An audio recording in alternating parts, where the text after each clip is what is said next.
Hi guys, and welcome to Boring History Story Relaxing. Tonight we find ourselves standing in the soft orange light of a dying western sunset. Dust clinging to your boots, canvas folded under one arm, and that quiet feeling settling in your chest that comes when the day's walking is finally done. The land stretches wide and indifferent around you. No walls, no roof, just open sky, slowly deepening into purple. You probably won't survive this if you bring your modern sleep habits along for the ride. Out here, comfort is negotiated, not guaranteed. So before you get comfortable, take a moment to like the video and subscribe, but only if you genuinely enjoy what I do here. And while you're settling in, tell me where you are listening from and what time it is where you are right now. Now dim the lights and let your attention drift down to the simple act of stopping for the night. You are part of a small camp somewhere along a western trail in the 1800s. Maybe you are a drover pushing cattle north. Maybe a prospector with tired shoulders and a hopeful heart. Maybe just someone following the promise of land that might or might not exist the way the pamphlets claimed.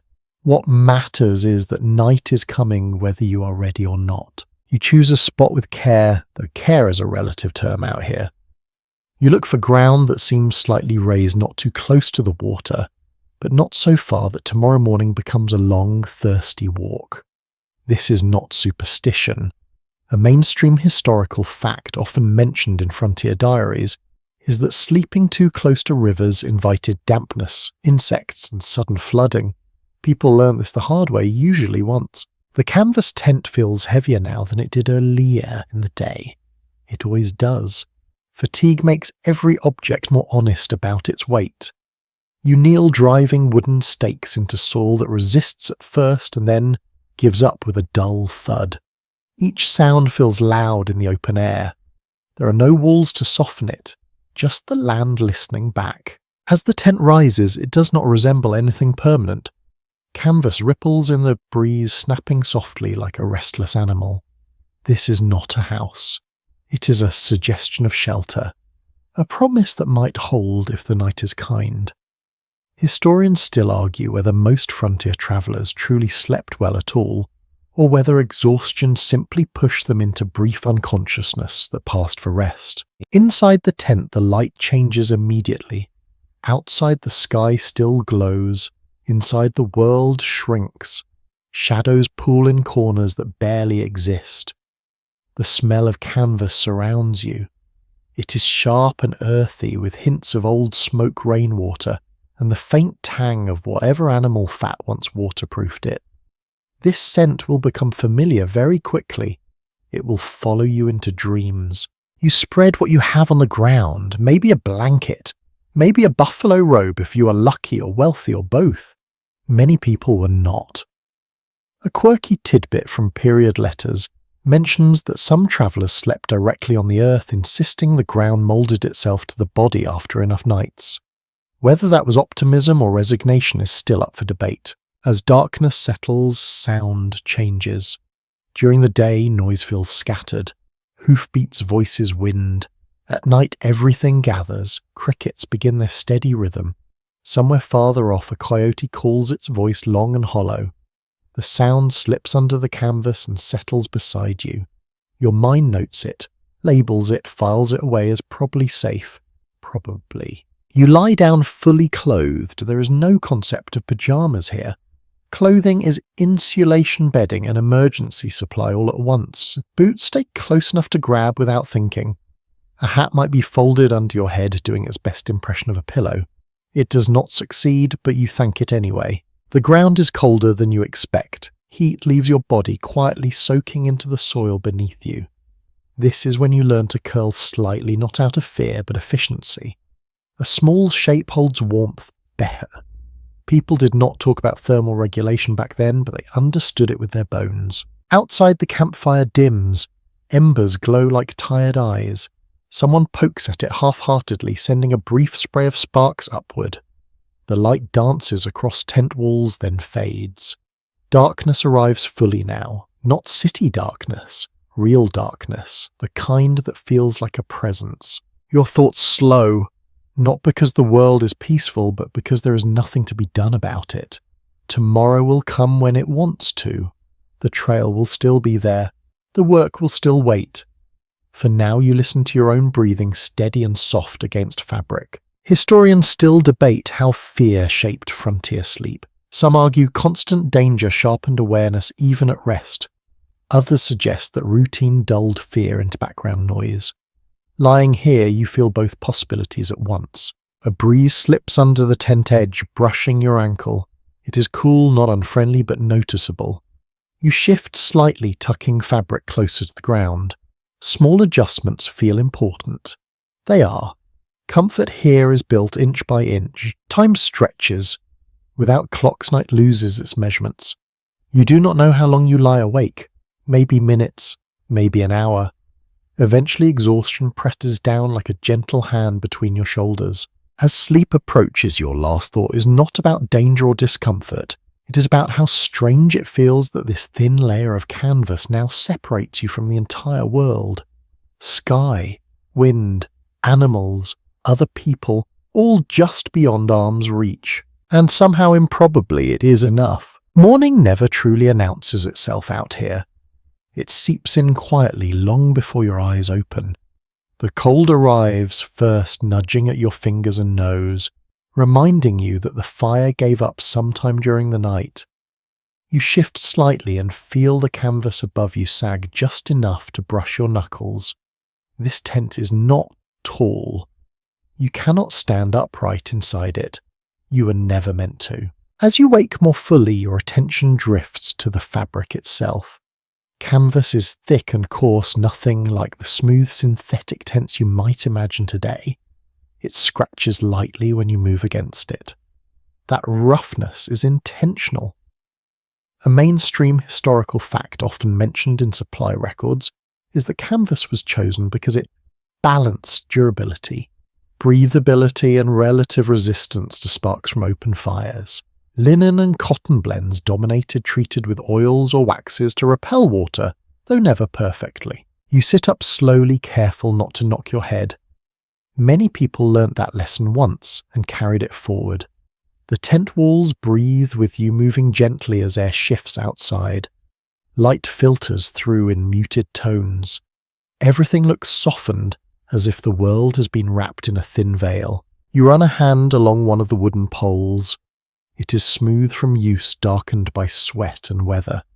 These poles were often cut nearby, shaped quickly, and reused until they cracked or splintered. No two tents were exactly alike. Even military-issue tents varied slightly depending on who assembled them and how much patience they had. A quirky tidbit buried in old trail journals mentions that some travellers personalised their tents with small carvings or stitched marks as a way of claiming identity in a life that otherwise felt temporary.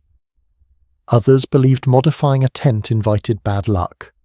Historians still argue whether this superstition was widespread or just a personal quirk passed down through campfire stories. You crawl toward the entrance and push the flap aside. The air outside feels sharper now. The camp is stirring. Someone coughs. A horse snorts. The smell of cold ash hangs low, mixed with leather and damp earth. These smells settle into the canvas over time, creating a scent that is part smoke, part sweat, part history. Looking back inside, you notice how little there really is. A blanket, a few personal items tucked into a corner. Space was not wasted on decoration. Every object had a job. The tent itself was the most important tool you carried, second only to your own body. You kneel and adjust one of the stakes that loosened overnight. Soil contracts in the cold, pulling away from wood. This was a common problem. People learned to check stakes every morning, sometimes retightening them before even eating. A collapsed tent could mean soaked bedding or worse if weather turned suddenly. Canvas tents did not promise dryness. They negotiated it. Rain would bead briefly, then soak through if it lasted long enough. People learned to angle tents carefully and dig shallow trenches around them to redirect water.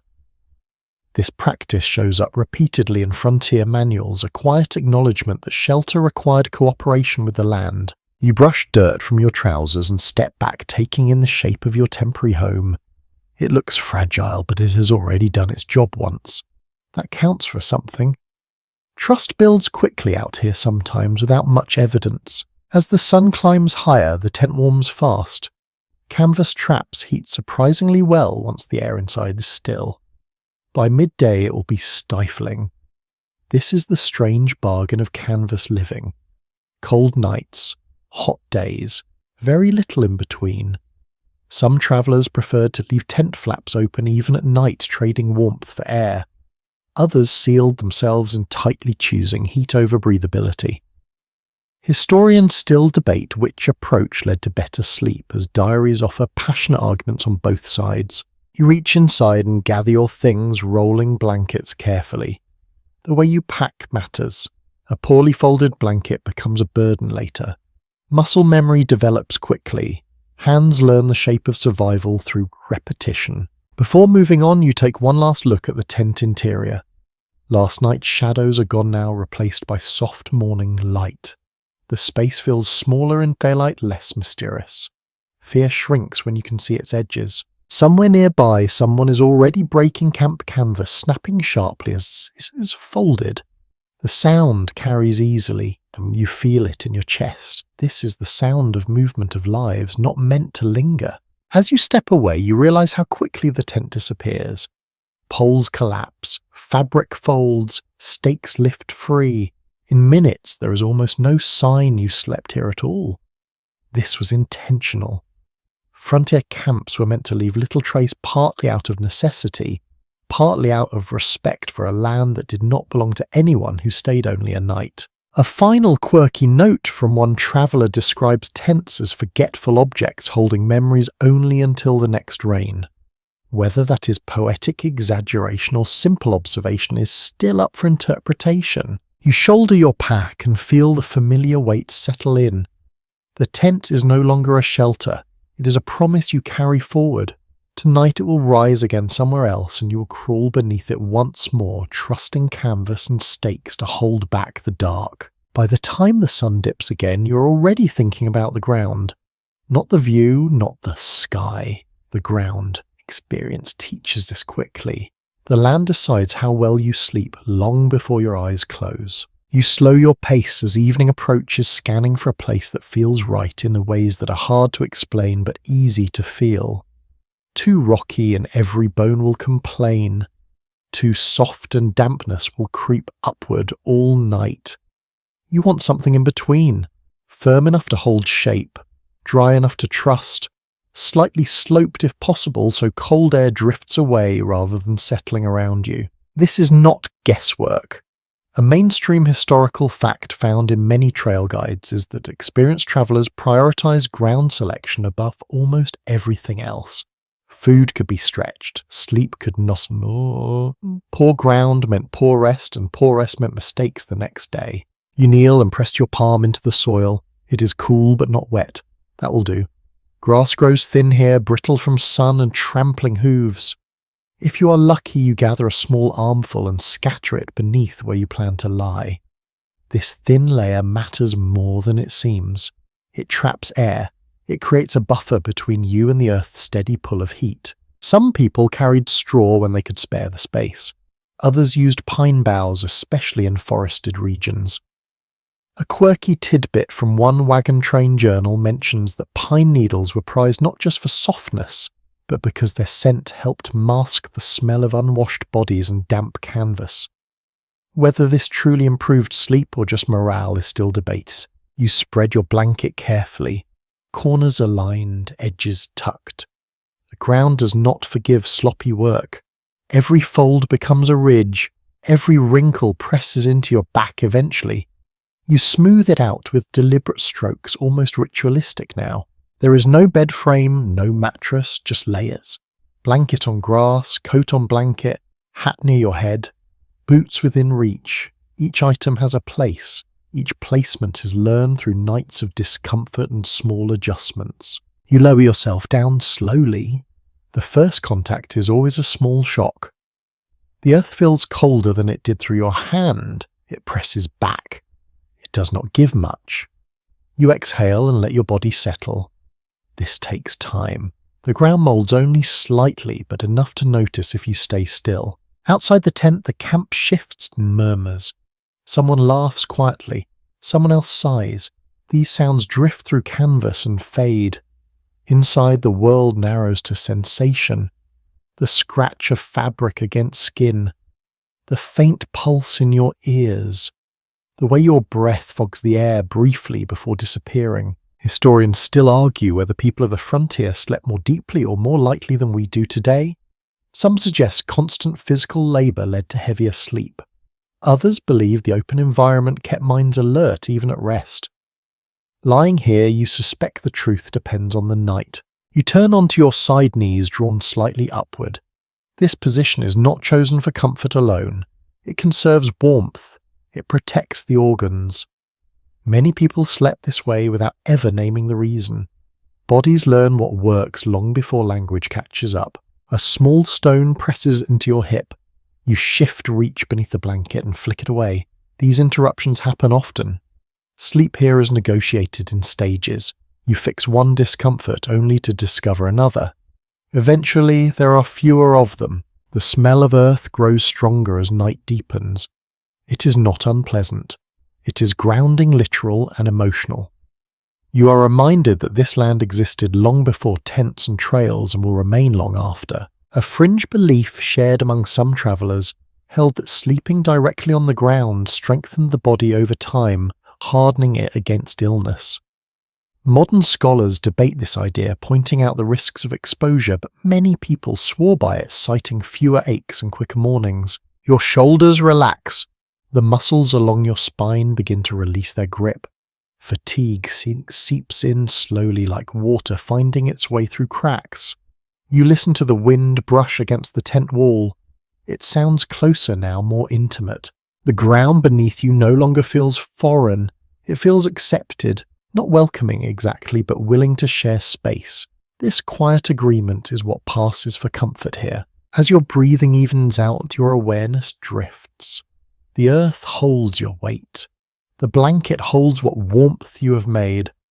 Above you, canvas stands between you and the sky, thin but sufficient for now. Sleep does not arrive all at once. It comes in waves, moments of drifting, moments of thought, then gradually nothing at all. Night settles more fully now, and with it comes sound. Not the kind you can point to easily, but the kind that fills space. You notice it only once you stop moving. The canvas tent, thin as it is, becomes a membrane that carries every vibration inward. The world does not go quiet. It reorganizes itself. At first, the noises seem distant. Wind brushing grass, fabric whispering as it shifts against its stakes. Then your ears adjust and the night grows crowded. Insects pulse in overlapping rhythms, each species keeping time to a rule you do not understand. The sound is steady, almost soothing, until it suddenly stops. That silence is louder than anything that came before it. You hold still when that happens. Many people did. Surviving trail letters describe this exact moment when the absence of sound triggered more unease than noise ever did. Predators people believed announced themselves through quiet. Whether this belief was grounded in reality or fear is still uncertain. Somewhere beyond the edge of the camp, something moves. You cannot see it, but you hear the soft crunch of a footstep, then another. It might be a horse shifting its weight. It might be a deer. Your mind supplies possibilities generously, most of them unhelpful. You breathe slowly, letting the sound pass through you rather than against you. The canvas flutters faintly near your ear, and the smell of smoke lingers in the fabric. That smell is comforting. Fire means people. People means safety, at least compared to being alone. Camp sounds have their own language. A cough tells you someone is awake. A low murmur suggests quiet conversation, the kind meant not to carry. A sudden laugh breaks the tension briefly, then disappears just as quickly, swallowed by the darkness. These noises remind you that you are not the only one trying to rest. There is a reason many frontier camps clustered tents close together. Accounts from the period often note that proximity offered psychological comfort even when it sacrificed personal space. People slept better knowing others were within arm's reach, even if those others were strangers. A curious detail found in several journals mentions that experienced travellers could identify animals by sound alone after only a few months on the trail. Coyotes sounded different than wolves. Raccoons moved differently than deer. This skill was not taught formally. It developed the way instincts do, quietly and unevenly. Your own knowledge feels thin by comparison. Every unfamiliar sound pulls at your attention. The night seems active in a way daylight never is. You imagine shapes moving just beyond sight, lives unfolding without regard for your rest. Scholarly opinion remains divided on how much this constant sensory input affected sleep quality. Some researchers suggest that people adapted quickly, filtering out non-threatening sounds much as city dwellers ignore traffic today. Others argue that the unpredictability of the environment kept the brain lightly alert even during sleep. You shift slightly, careful not to make too much noise yourself. Sound travels easily here. Even the smallest movement feels amplified. The blanket rustles. The ground responds with a faint scrape. You freeze again, waiting for the night to answer back. It does not. Or maybe it does, but in ways too subtle to notice. The insects resume their rhythm. The wind returns low and patient. Whatever moved earlier has gone elsewhere. Gradually the sounds begin to blur. Individual noises lose their edges. They merge into a single backdrop, a living hum that presses gently against your awareness. This is when sleep has a chance. There is still fear, but it softens. It becomes more abstract. Less about specific dangers and more about the vastness of the dark itself. People rarely wrote about fear directly in their diaries. Instead, they mentioned restlessness or the difficulty of settling the mind. The implication is clear enough. You focus on something small and steady. Your breathing, the rise and fall of your chest, the way the canvas shifts slightly with each exhale. These rhythms anchor you. A lesser-known habit noted by one observer involved placing a hand flat on the ground while falling asleep as if to reassure oneself of solid presence. Whether this gesture actually helped or simply occupied the mind is open to interpretation, but many people swore by it. You try it now, palm resting against cool earth through thin fabric. The sensation is grounding in the most literal sense. The land does not move. It does not surprise you. It simply exists. Sound recedes further. The night no longer feels crowded. It feels expansive, your thoughts slow, stretching out like long shadows. The noises that once demanded attention now drift past without catching. Somewhere a horse snorts softly. Someone shifts in their sleep. The camp breathes as a whole, a loose collection of lives bound together by necessity and darkness. Eventually, even that awareness fades. The night keeps its secrets. The sounds continue, but they no longer belong to you. Sleep arrives not as a sudden drop, but as a gradual loosening, a quiet agreement between your body and the world beyond the canvas. The campfire is no longer a flame so much as a memory of one. What remains is a low glow, a bed of coals breathing faint orange light into the night. You can feel its warmth even now, though it reaches you unevenly, touching one side of your body while leaving the other to the cold. Fire here is never balanced. It gives generously and then withdraws without warning. You shift slightly so your feet face the heat. This is instinctive.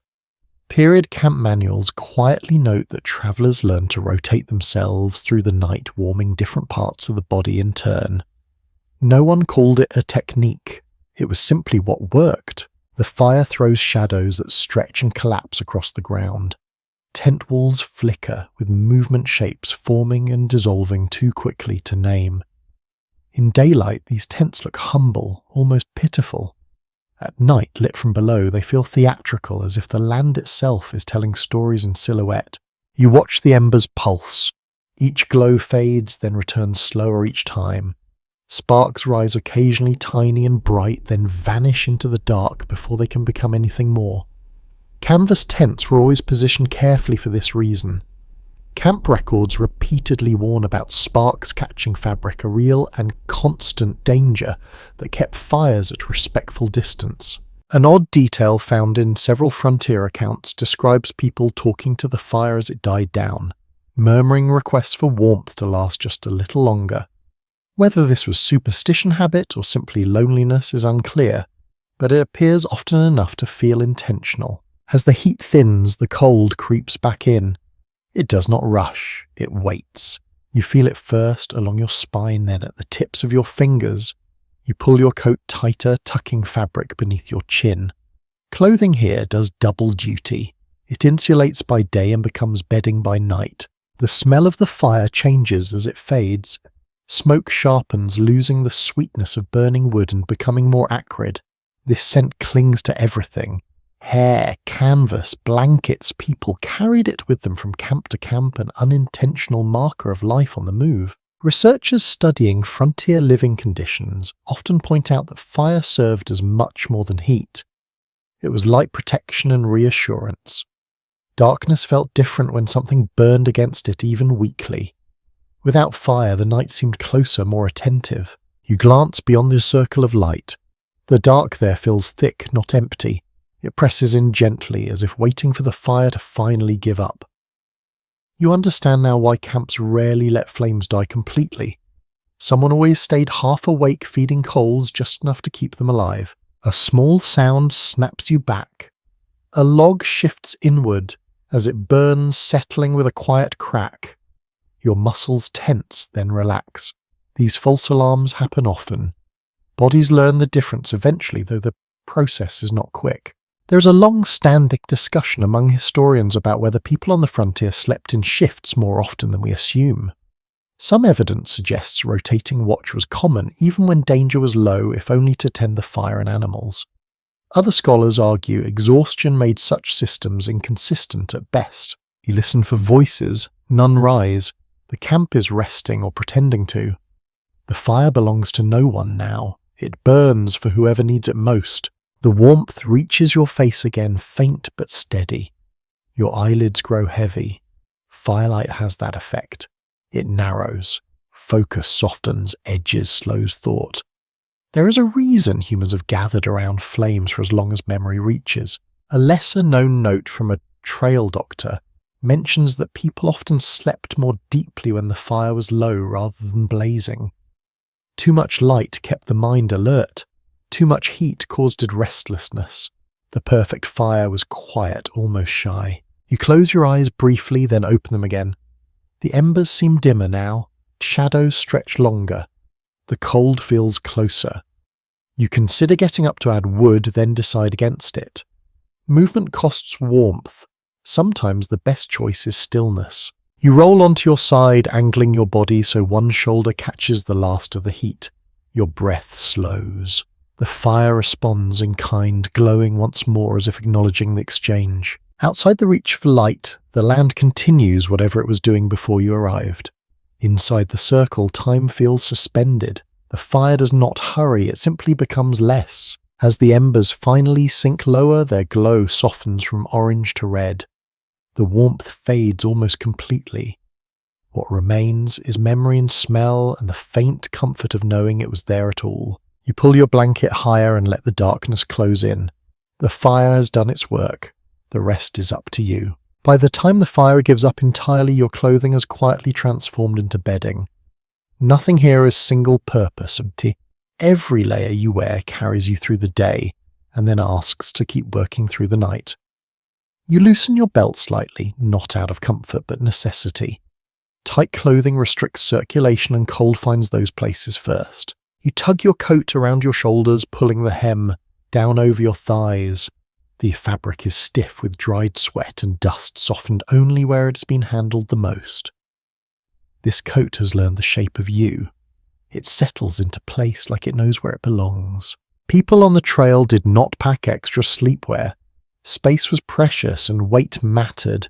Letters home frequently mention that travelers slept in the same clothes they walked in, sometimes for weeks at a time. Cleanliness became secondary to warmth and practicality.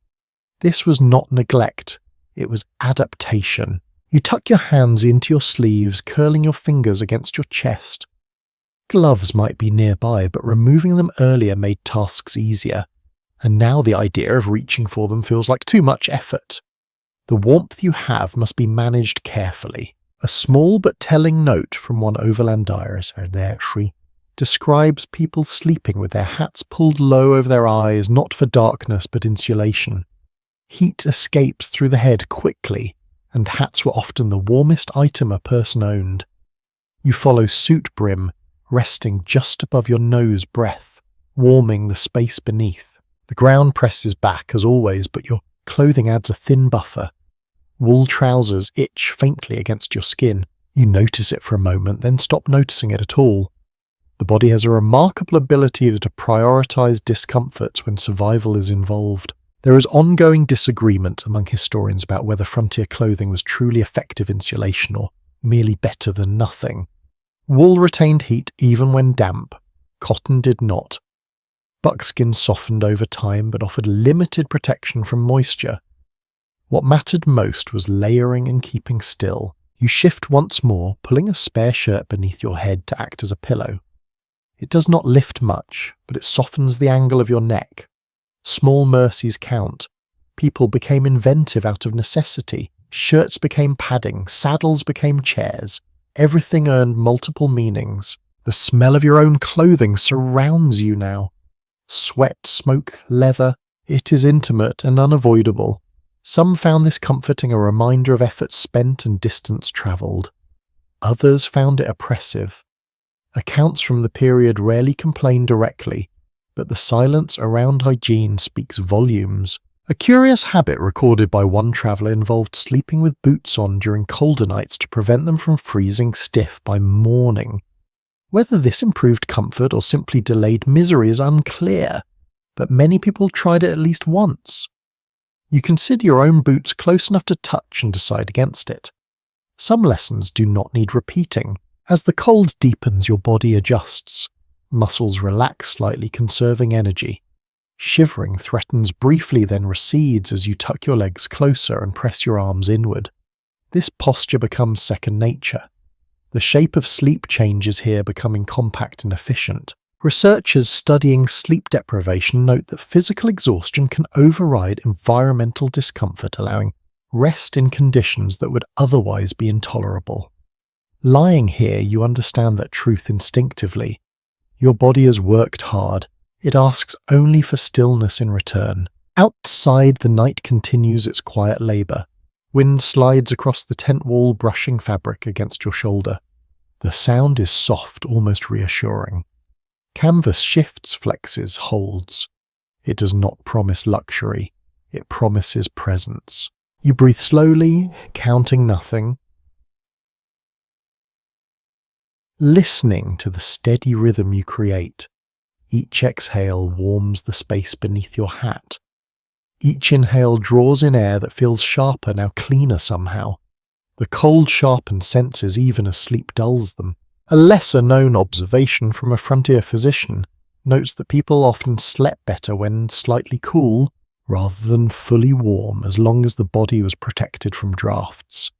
Too much heat led to restless tossing, too little led to shivering. Balance was everything. You find it eventually. The coat presses gently around you. The blanket holds what warmth you have made. The ground feels distant now, its chill softened by layers and time. Thoughts drift. Images form without intention, the trail, the fire, the shape of the tent against the stars you can no longer see. These impressions slide past without weight. Your breathing deepens, muscles let go, clothing creases settle into place unmoving. The night accepts your stillness. Sleep arrives quietly wrapped in wool and canvas and the steady patience of a body that has learned to endure. You sense the weather before it announces itself. It does not knock. It tests. A faint change in air pressure presses against your ears, subtle enough that you might miss it if you were not already half awake. The canvas above you tightens, then loosens again, responding to a breeze that has decided to stay. Out here, the tent does not block the weather. It translates it. Every shift in wind becomes a sound. Every change in temperature becomes a feeling. You lie still, listening to the fabric whisper and snap softly as gusts move across the plain. This is not the muffled world of indoor sleep. It is immediate and unfiltered. Trail narratives frequently point out that wind was the most unsettling element to sleep through. Rain made noise. Cold made itself known slowly. Wind felt intentional. It pushed, it probed, it searched for weaknesses in canvas and stakes alike. You reach out and touch the tent wall near your shoulder. The fabric vibrates faintly under your fingers. It is holding for now. Earlier you angled the tent opening away from the prevailing breeze, a habit learned quickly by anyone who spent more than a few nights outside. This small decision now feels important. A sudden, stronger gust pulls at one corner and a stake creaks. The sound is brief but sharp. Your body tenses automatically. You wait, listening for the follow-up. It does not come.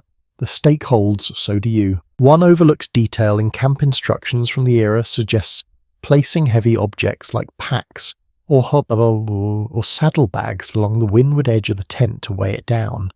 Not everyone followed this advice. Those who did tended to write fewer complaints about midnight repairs. The air grows cooler as the breeze continues. Wind steals warmth efficiently, slipping through gaps and seams. You adjust your blanket, tucking it tighter beneath your side. Drafts are the enemy now. Even a small stream of moving air can undo hours of carefully saved heat. Scholarly opinion remains divided on how much weather anxiety affected sleep quality on the frontier. Some argue that constant exposure bred calm acceptance. Others believe the unpredictability kept people in a state of low vigilance all night. Lying here, you feel that balance shift back and forth. The tent answers every gust with sound. A low flap, a brief rattle, a longer pull that fades into silence. Each noise wakes you just enough to register it. Then gradually you stop reacting. Rain begins without warning. At first, it is only a few drops spaced far apart, tapping the canvas like cautious fingers. Then it settles into a steady rhythm. The sound is closer than you expect, magnified by the fabric overhead. People often wrote about rain on canvas with mixed emotions. It brought relief from dust and heat, but also the threat of dampness and leaks. Waterproofing was never perfect. You listen carefully, noting where the sound grows louder. No drip yet. That is good. A small comfort noted by several travellers is that rain masked other noises. Animal movement, distant voices, wind, everything softens under its steady pattern. The night feels narrower now, contained by sound. You focus on that rhythm, drop after drop, evenly spaced, patient. It reminds you of breathing, of time passing without demand. The ground beneath you cools slightly, but your layers hold. There is a brief moment when water begins to seep through a seam near the edge of the tent. A dark spot spreads slowly. You shift your position just enough to avoid it.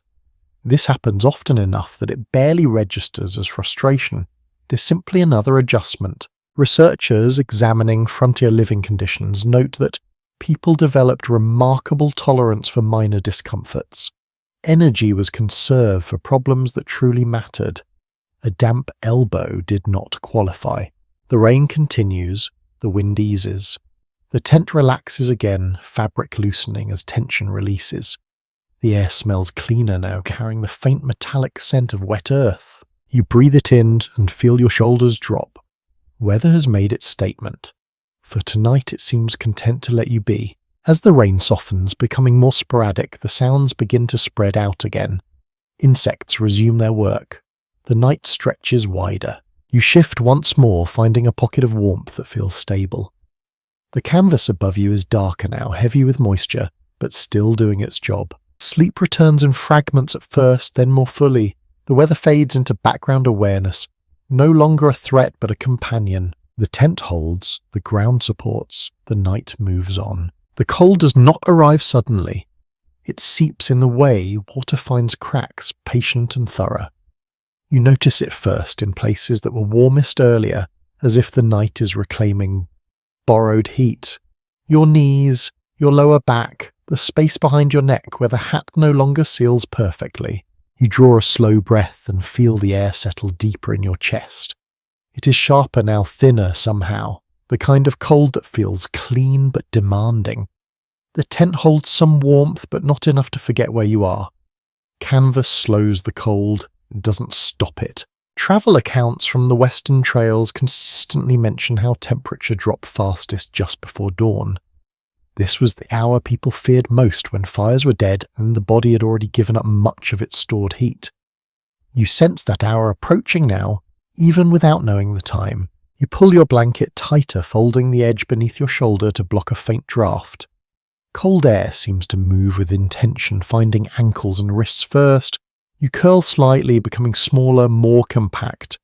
The shape feels natural now, learned through repetition rather than thought. Your breath fogs faintly in the dim interior of the tent. You watch it for a moment, fascinated by the way it appears and disappears so quickly. Proof that warmth still exists inside you even as the night tries to claim it. There is a quiet conversation happening between your body and the cold. Muscles tighten, then release. Blood shifts inward, favouring vital organs. Fingers grow less responsive, but not numb. Not yet.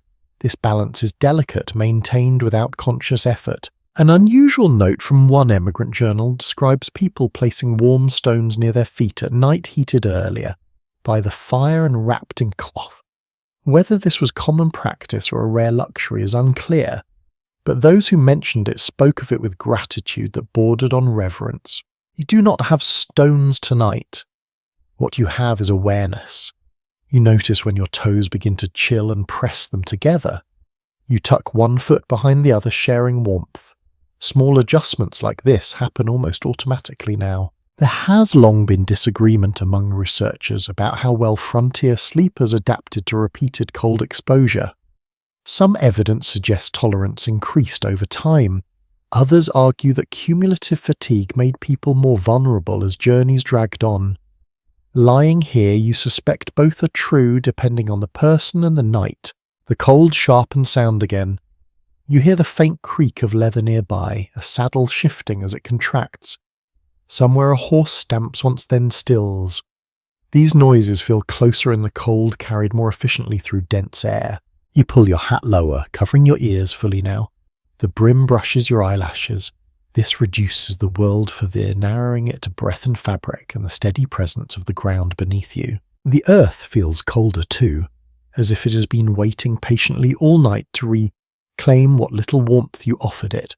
You press your shoulder more firmly into your blanket, creating a barrier. You've learned that pressure helps, that stillness preserves heat better than movement. A small observation found in several trail letters mentions that people slept better when they accepted the cold rather than fighting it. Tension burned energy. Relaxation conserved it. Whether this was wisdom or rationalization is open to interpretation, but it appears often enough to feel earned. You let your shoulders drop, you unclench your jaw. The cold does not leave, but it stops advancing quite so aggressively. This feels like a victory, small but important. Your thoughts slow again. They become less specific, drifting between memory and sensation. The image of the fire returns briefly, its warmth now almost imaginary. You remember how it felt on your face earlier, how it drew everyone closer without asking. The tent fabric above you feels heavier now, damp with night air. It sags slightly, though not enough to touch you. You're grateful for that small distance. Space matters more when cold makes everything else feel closer. Modern analysis of frontier living often points out that cold-related illness was a constant threat, especially when combined with exhaustion and poor nutrition. Yet many people endured nights like this repeatedly, driven by necessity and hope rather than comfort. You adjust your breathing, making each inhale slow and deliberate. This keeps your chest warm, minimizes heat loss. Another habit learned without instruction. Outside, the wind has stilled. The cold now feels settled rather than moving. This is almost preferable. Still cold can be managed. Moving cold steals. You shift one last time, finding a position where your back feels supported and your limbs tucked safely inward. The ground feels firm but familiar. No longer an enemy, just part of the arrangement. As sleep returns, it is lighter than before. You drift in and out, aware of the cold but no longer troubled by it. Each time you surface, you check your body quickly, then let go again. Eventually even the cold fades to background presence. It does not disappear. It simply loses its urgency. Your body has found a way to hold on till morning. Smell becomes impossible to ignore once the cold settles in. Without warmth to lift scents upward, everything lingers closer to the ground, heavier, more personal. Inside the tent, the air feels layered. Smoke from last night's fire clings to the canvas. Leather gives off a faint oily sharpness. Wool carries the quiet odour of long use. Beneath it all is the unmistakable scent of earth, cool and slightly metallic. You breathe it in slowly, not because you enjoy it, but because resisting it takes effort you no longer want to spend. Out here, smell is part of the environment like wind or temperature. It does not ask permission. Period diaries frequently remark on how quickly people stop noticing camp odours unless something changed suddenly. A new smell mattered. A familiar one faded into background awareness. This was not indifference. It was adaptation. The canvas itself holds memories. Every camp leaves something behind in the fabric. Smoke settles deep into the weave. Damp nights add a musty undertone that never fully leaves. Even after days of sun tents carried echoes of previous shelters, you can sometimes tell how long a tent has been on the trail just by breathing inside it. There is a faint animal presence too. Horses stand nearby, their bodies radiating warmth, and smell into the night. You catch hints of hay sweat and leather tack carried on small currents of air. This proximity is intentional. Animals offered security and practicality, but they also grounded people, reminding them they were not alone. An offhand remark in one trail journal notes that camps felt lonely here when animals were tied farther away. The quiet grew sharper. Sleep came harder. Whether this was psychological or practical is hard to say, but the observation appears more than once. You shift slightly and the blanket releases a different scent, older and more personal. It smells of you, though, not the version you recognize from mirrors and clean water. This smell tells a story of movement, effort and exposure. It is not flattering, but it is honest. There has never been full agreement among historians about how much smell influenced morale on long journeys. Some argue it was a constant irritant, adding to stress and discomfort. Others suggest it became a kind of sensory wallpaper barely registered after the first weeks. Lying here, you suspect it depended on mood as much as distance travelled. The cold sharpens scent in unexpected ways. Smoke smells cleaner now, less heavy than it did earlier. Earth smells deeper. Leather smells richer. The air feels almost edible, thick with information. You notice the smell of rain still lingering faintly on the canvas, a clean note threaded through everything else. It offers contrast, a reminder that the world beyond the tent is larger than this small pocket of air. Some travellers believe certain smells warded off illness. Pine boughs placed near bedding. Sage burned lightly before sleep. Whether these practices had real effects or simply offered comfort remains an open question, but people clung to rituals that made nights feel more manageable. You do not have pine or sage tonight. What you have is familiarity. Each scent signals continuity. Nothing new has entered the camp. Nothing has gone wrong. That realization eases your breathing without you fully noticing. The smell of food lingers too faint now, but present. Grease from supper. Ash from cooking fires. This smell carries memory of warmth and fullness, even if your stomach has already moved on. It reminds you that the day included nourishment, however simple. Modern researchers examining sensory overload often note that smell is closely tied to memory and emotional regulation. Out here, without distractions, those connections feel stronger. A familiar scent can calm more effectively than words. You close your eyes briefly and inhale again, slower this time. The air feels less intrusive now, more settled.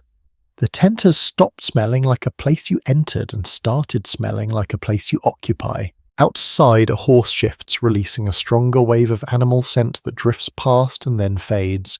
You wrinkle your nose reflexively, then relax. It passes. Everything does. The ground beneath you smells faintly damp where your warmth meets the soil. This smell feels ancient, unbothered by your presence. It does not change for you, you change for it. A small detail from one emigrant account mentions that people sometimes judged campsites by smell alone in the morning. Sweet meant safe, sour meant trouble. Whether this was accurate or superstition remains uncertain, but many trusted their noses when deciding whether to linger or move on. Here now nothing smells wrong, nothing feels urgent, the air is busy but stable. This is enough. You adjust your position, slightly settling deeper into your layers. The smells remain, but they no longer demand attention. They blend into a single impression, the scent of being somewhere between destinations. Your thoughts slow drifting without hooks. The air moves gently in and out of your lungs. Each breath carries the same familiar mixture unchanged. Eventually even smell fades into the background. It does not disappear. It simply stops asking to be noticed. Sleep returns quietly, accompanied by the steady presence of canvas earth and the lingering memory of smoke. You are not alone even when the tent makes it feel that way. Beyond the thin canvas walls, other people are settling into their own versions of night. Some you know well, others you barely spoke to before sharing this stretch of ground. Out here, closeness happens quickly without ceremony. You hear someone nearby shift their weight to the faint scrape of boot against earth. A quiet cough follows, carefully controlled, as if even sound must be rationed. These small signals tell you the camp is still awake, or at least pretending to be. Full sleep comes slowly when strangers share the dark. Trail accounts repeatedly note that camps formed out of convenience more than trust. People travelled together for safety, but familiarity lagged behind. It was common to lie down beside someone whose life story you did not know, whose name you might forget by morning. Yet for this night, your safety overlaps. You listen for patterns. The rhythm of breathing from the tent to your left, the occasional rustle from the right. These sounds create a loose map of human presence, reassuring in its own way. You place yourself within it, another quiet shape in the dark. There is an odd intimacy to shared camps. Voices are lowered, movements are careful, everyone is aware of everyone else without quite looking. A brief murmur of conversation drifts through the night, then stops. Whatever was said did not need to travel far. One small observation tucked into a wagon train letter mentions that people often slept facing outward when camped with strangers, positioning themselves so they could hear movement beyond the tent first. Whether this habit actually improved safety or simply comforted the mind is still unclear, but many adopted it instinctively. You consider your own position now. The tent opening is behind you, out of sight. Your back feels protected, pressed against fabric and earth. This orientation feels right, even if you cannot explain why. There has long been debate among historians about how much interpersonal tension affected rest on the frontier. Some argue that shared hardship built trust, quickly easing anxiety. Others point out that theft and conflict were common enough to keep people guarded. The truth likely shifted from camp to camp. A faint laugh escapes someone farther down the line, quickly stifled. It is soft, almost embarrassed.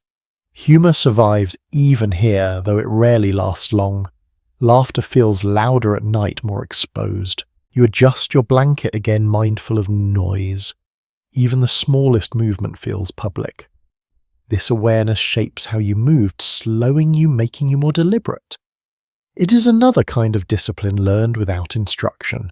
The smell of other people drifts in occasionally, not strong, just present. A mix of soap used days ago, sweat earned today, and smoke that belongs to everyone. These scents mingle without distinction, creating something communal. Researchers studying group travel note that humans often sleep more lightly when surrounded by unfamiliar individuals, yet they also observe that shared vigilance can reduce fear. You sense both truths at once, a quiet alertness paired with relief. Your thoughts wander briefly to where these people came from, what they left behind, where they hope to go. None of that matters tonight. What matters is that they are here, breathing, sharing the same cold air. A subtle sound pulls your attention back. Footsteps careful and slow moving between tents. Someone on watch, perhaps, or someone unable to sleep, stretching legs, checking animals.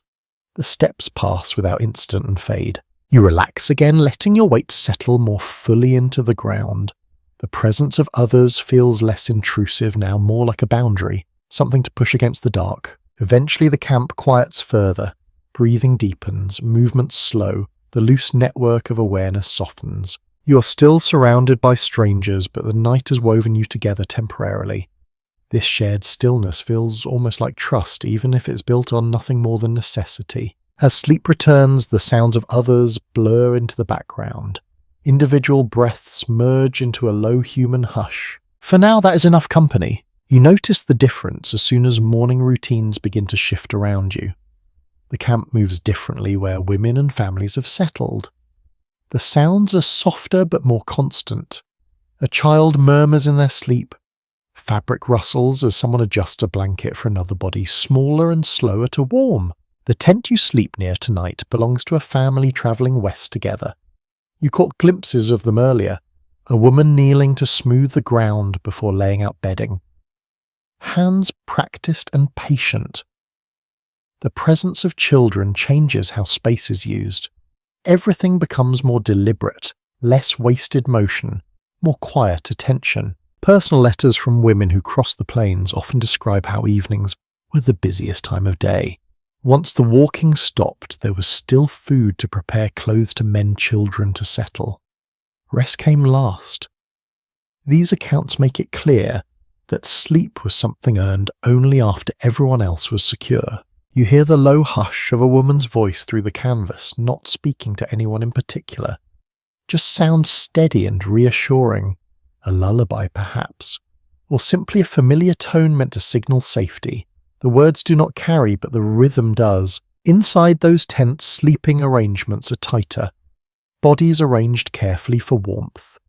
Children placed in the centre, buffered by adults on either side. This was common practice, not sentimentality. Smaller bodies lost heat faster, and families adapted quickly to that reality. One small detail mentioned in a frontier memoir recalls mothers stuffing spare socks or folded cloth along the edges of children's bedding to block drafts. It was an improvised solution, but one repeated often enough to suggest it worked. You imagine those careful hands now sealing in warmth the way others sealed canvas seams. There is no real privacy. Everyone knows this. Changing clothes happens under blankets. Conversations pause when footsteps pass. The tent becomes less a personal space and more a shared environment shaped by compromise. You sense a different kind of alertness in family camps. Not fear exactly, but readiness. A child's cough would bring immediate response. A shift in wind might prompt someone to adjust a flap. Sleep happens in layers here, lighter and more responsive. Modern historians examining women's trail experiences note that emotional labour was as constant as physical work. Comfort had to be created nightly, often from nothing. This responsibility rarely appears in supply lists or official records, but it echoes through personal writing. A baby stirs nearby, releasing a brief cry before being soothed. The sound cuts through the night sharply, then softens. You feel your own body tense, then relax again. The camp absorbs it. No one reacts loudly. This has happened before. The presence of families alters the atmosphere. Even those travelling alone tend to lower their voices, move more carefully. Children change the social rules without ever stating them. You lie still listening. The smell of milk and cloth drifts faintly through the air, different from the sharper sense of leather and smoke. It is subtle but noticeable, another layer added to the night. There is quiet disagreement among scholars about whether family groups slept better or worse than solitary travellers. Some suggest shared responsibility increased stress. Others point out that the emotional bonds offered comfort unmatched by any blanket. Both possibilities feel true here. The woman's voice stops. The tent falls quiet again. You imagine everyone inside settling into stillness, breaths evening out one by one. You adjust your own blanket, feeling suddenly aware of how alone you are by comparison. Not lonely exactly, just singular. Your sleep belongs only to you. No one depends on your warmth tonight. The night deepens. Sounds spread out again. The family tent becomes just another dark shape against darker land. Yet something lingers. a sense that the camp is more anchored because of them, as if movement has paused more deliberately here. You let that thought drift. The ground holds you, the canvas shelters you. Somewhere nearby, a child sleeps unaware of trails or distance or cold. Sleep finds you again quieter now, edged with the steady reassurance of shared humanity. Children sleep differently out here. You notice it even before you see it. Their rest is lighter, more restless, shaped by smaller bodies and bigger reactions to cold noise and unfamiliar ground.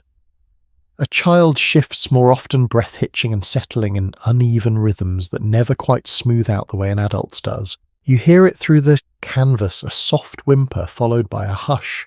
Someone rolls closer, offering warmth without fully waking. This kind of sleep is practice learned night after night on the trail. Adults rest in fragments, listening even while their eyes stay closed. Accounts written by parents travelling west often mention how quickly children adapted to tent life in some ways and how stubbornly they resisted it in others. They learned to recognise the sound of wind in canvas. They learned not to cry at every unfamiliar noise, but sleep remained unpredictable, arriving late and leaving early. You imagine a child lying between two adults wrapped in layers that smell like home even when home feels very far away. Extra shirts, a worn blanket, sometimes a familiar object carried hundreds of miles for no other reason than comfort. These items mattered more than their weight suggested. One small but telling habit appears in several family journals. Parents often place children crosswise rather than lengthwise, forming a living barrier against drafts. The arrangement looked awkward, but kept small feet from pressing directly against cold canvas walls. Outside, the night press is on evenly, but inside family tents, movement never fully stops. A hand adjusts a blanket. A body shifts to share warmth. A whispered word breaks the silence briefly, then fades. There is an unspoken patience in these sounds. No one expects uninterrupted rest. If there's something taken in pieces, wherever it fits, exhaustion makes this possible. Love makes it necessary. Researchers who study childhood on the frontier note that young travellers developed a strong physical resilience early, but emotional regulation lagged behind. Nights were hardest. Darkness magnified fear in ways daylight never did. Parents learn to manage this not by explanation but by presence. You hear a soft rhythmic motion, someone rocking slightly even while lying down. It is instinctive. The body remembers how to soothe even when the mind is too tired to think. The motion slows. Breathing evens out again. The smell drifting from that tent is different from yours. Less smoke. More cloth. Something faintly sweet, perhaps dried fruit saved for children or milk warmed earlier, and now lingering in their memory. It reminds you that not everyone here experiences the night the same way. You lie still, careful not to intrude on that fragile balance. Sound carries easily. Even your breathing feels like it should be quieter. This awareness settles over you, shaping your stillness. A recurring observation in trail letters suggests that children often slept most deeply just before dawn after the coldest hours had passed. Parents learned to protect that window, carefully avoiding early movement if possible. Morning chores waited when they could. You imagine that moment now, the darkest hour easing, the cold loosening its grip slightly. Small bodies finally relaxing into heavier sleep. It feels precious hard-won. The night shifts. Somewhere a child coughs once, then settles. No one speaks. The response is immediate but silent. This is routine now built through repetition. You adjust your own position, slightly mirroring the careful movements you hear. There is something contagious about this quiet consideration. The camp feels more deliberate, less accidental. There is ongoing discussion among historians about how frontier children remembered these nights later in life. Some accounts describe them as adventures. Others recall fear and discomfort vividly. Memory reshapes experience, smoothing some edges and sharpening others. Here in the moment, there is no story yet. Just the act of getting through the night. Just warmth being shared where it can be. You feel a strange sense of steadiness settle over the camp. Families anchor movement. They slow it down. They make stopping feel intentional rather than temporary. The sounds from the family tent soften further. Breathing deepens. The night claims another small victory. You let your thoughts drift.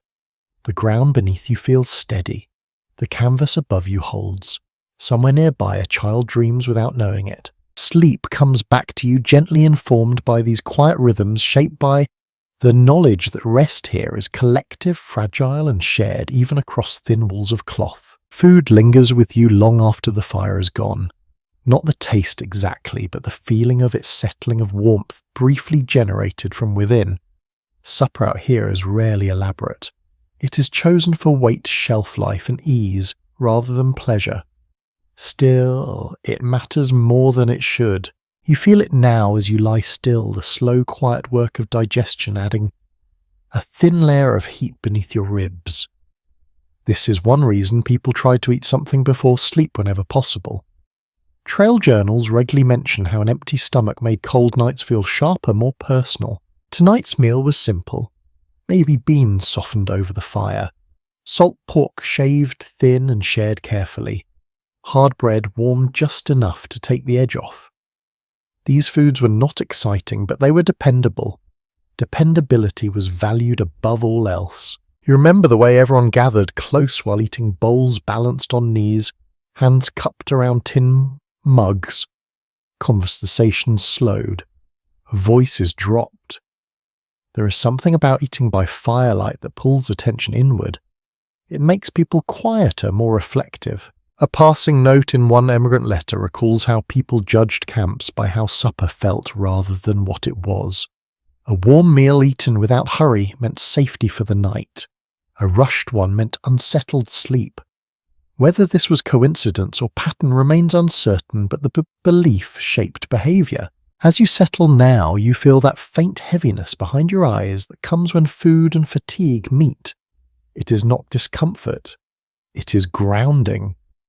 The body, briefly satisfied, releases its grip a little.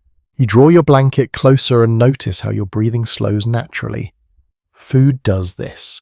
It signals that for now there is no need to search or move. Energy can be stored instead of spent. There is a quiet disagreement among researchers about how nutrition affected sleep quality on long Western journeys.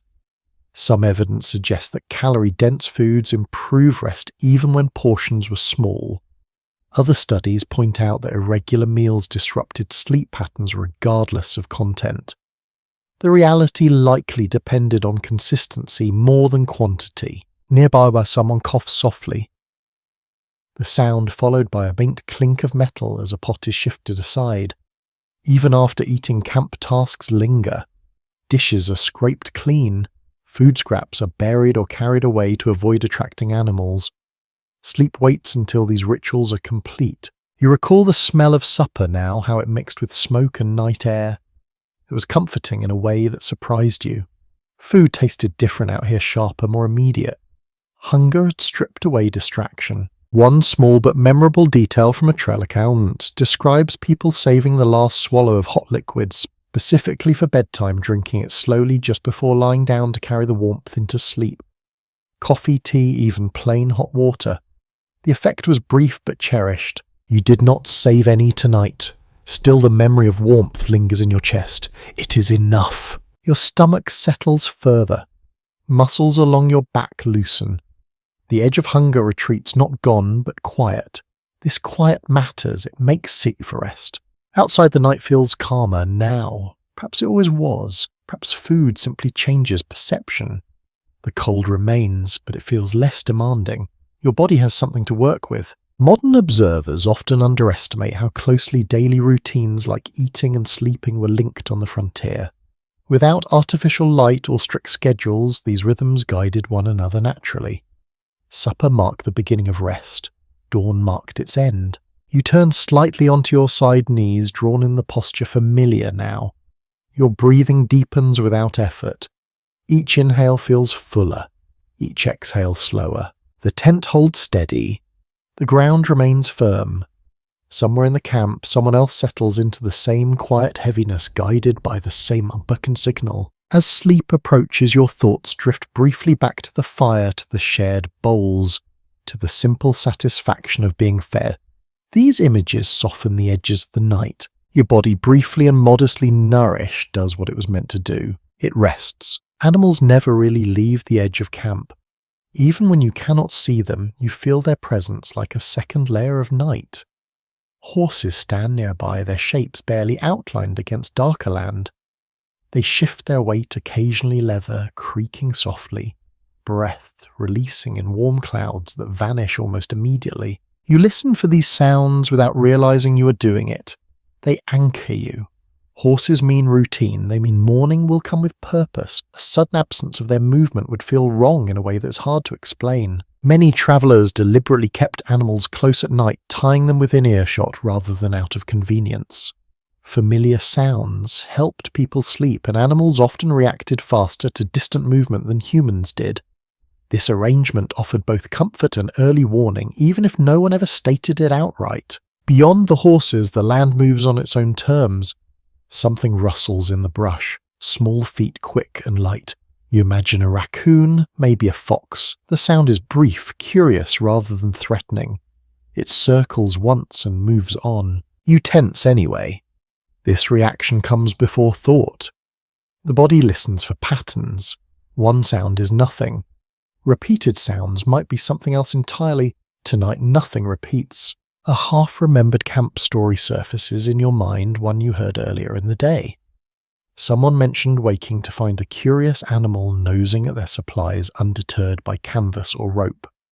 Whether the story was meant as warning or entertainment was unclear, but it lodged itself in memory all the same. You pull your blanket a little tighter, not because it will stop anything, but because the gesture feels protective.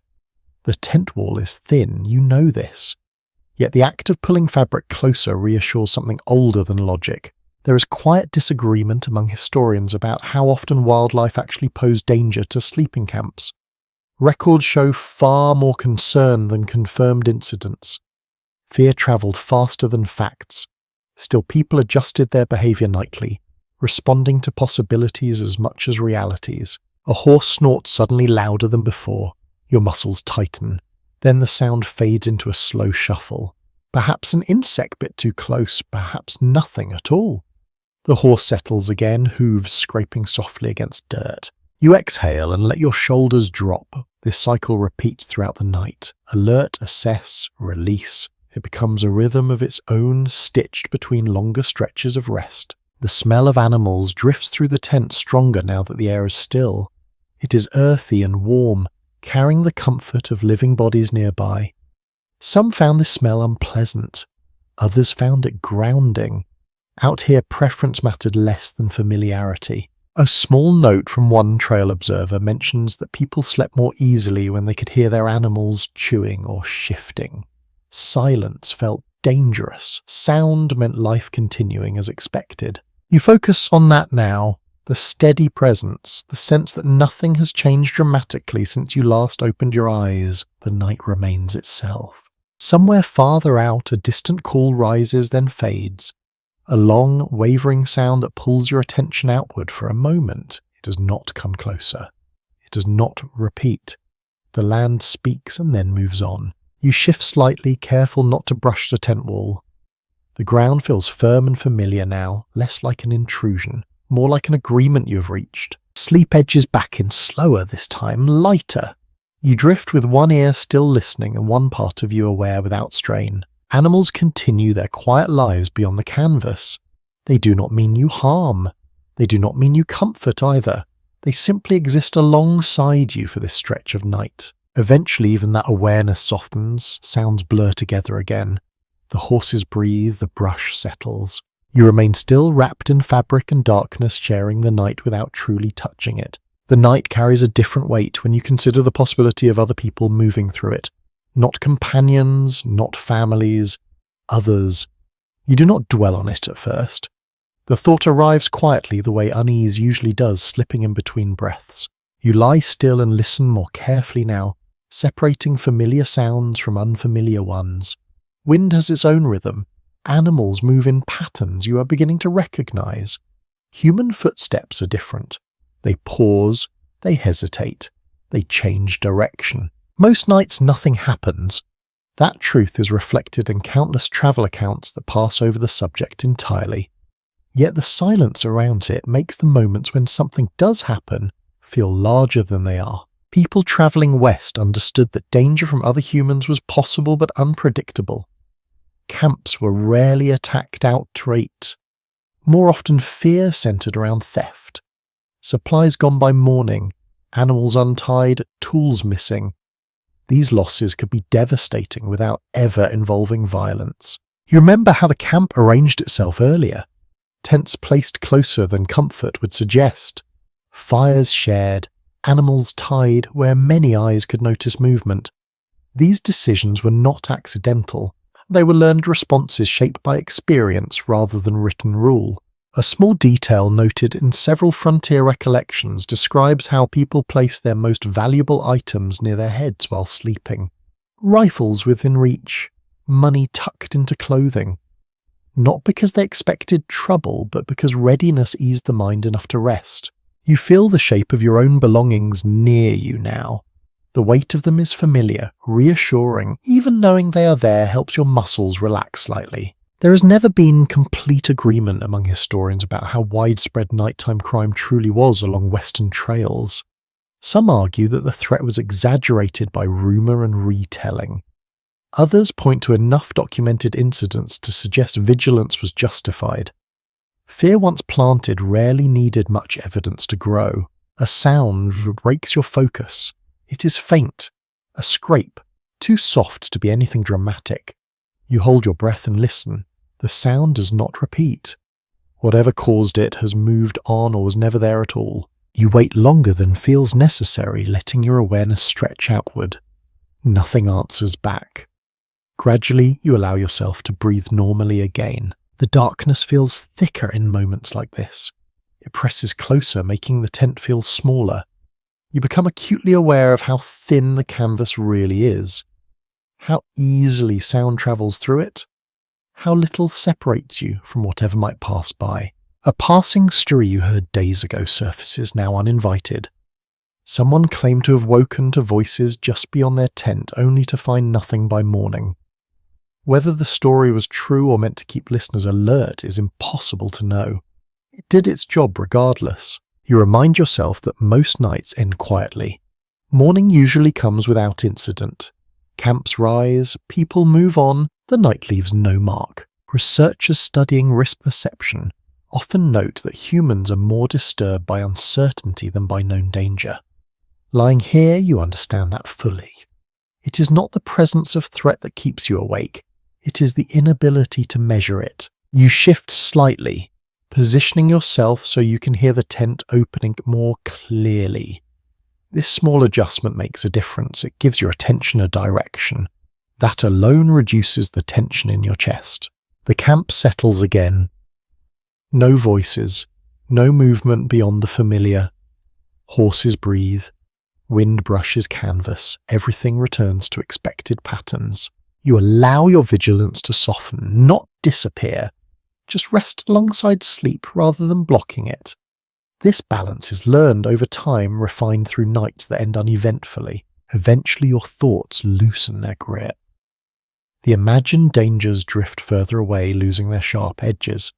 The night remains watchful but not hostile. You sink back into stillness, aware that morning has always come before and will come again. For now the dark keeps its distance. Some nights refuse to stay quiet. You sense it early, long before sleep has a chance to settle in fully.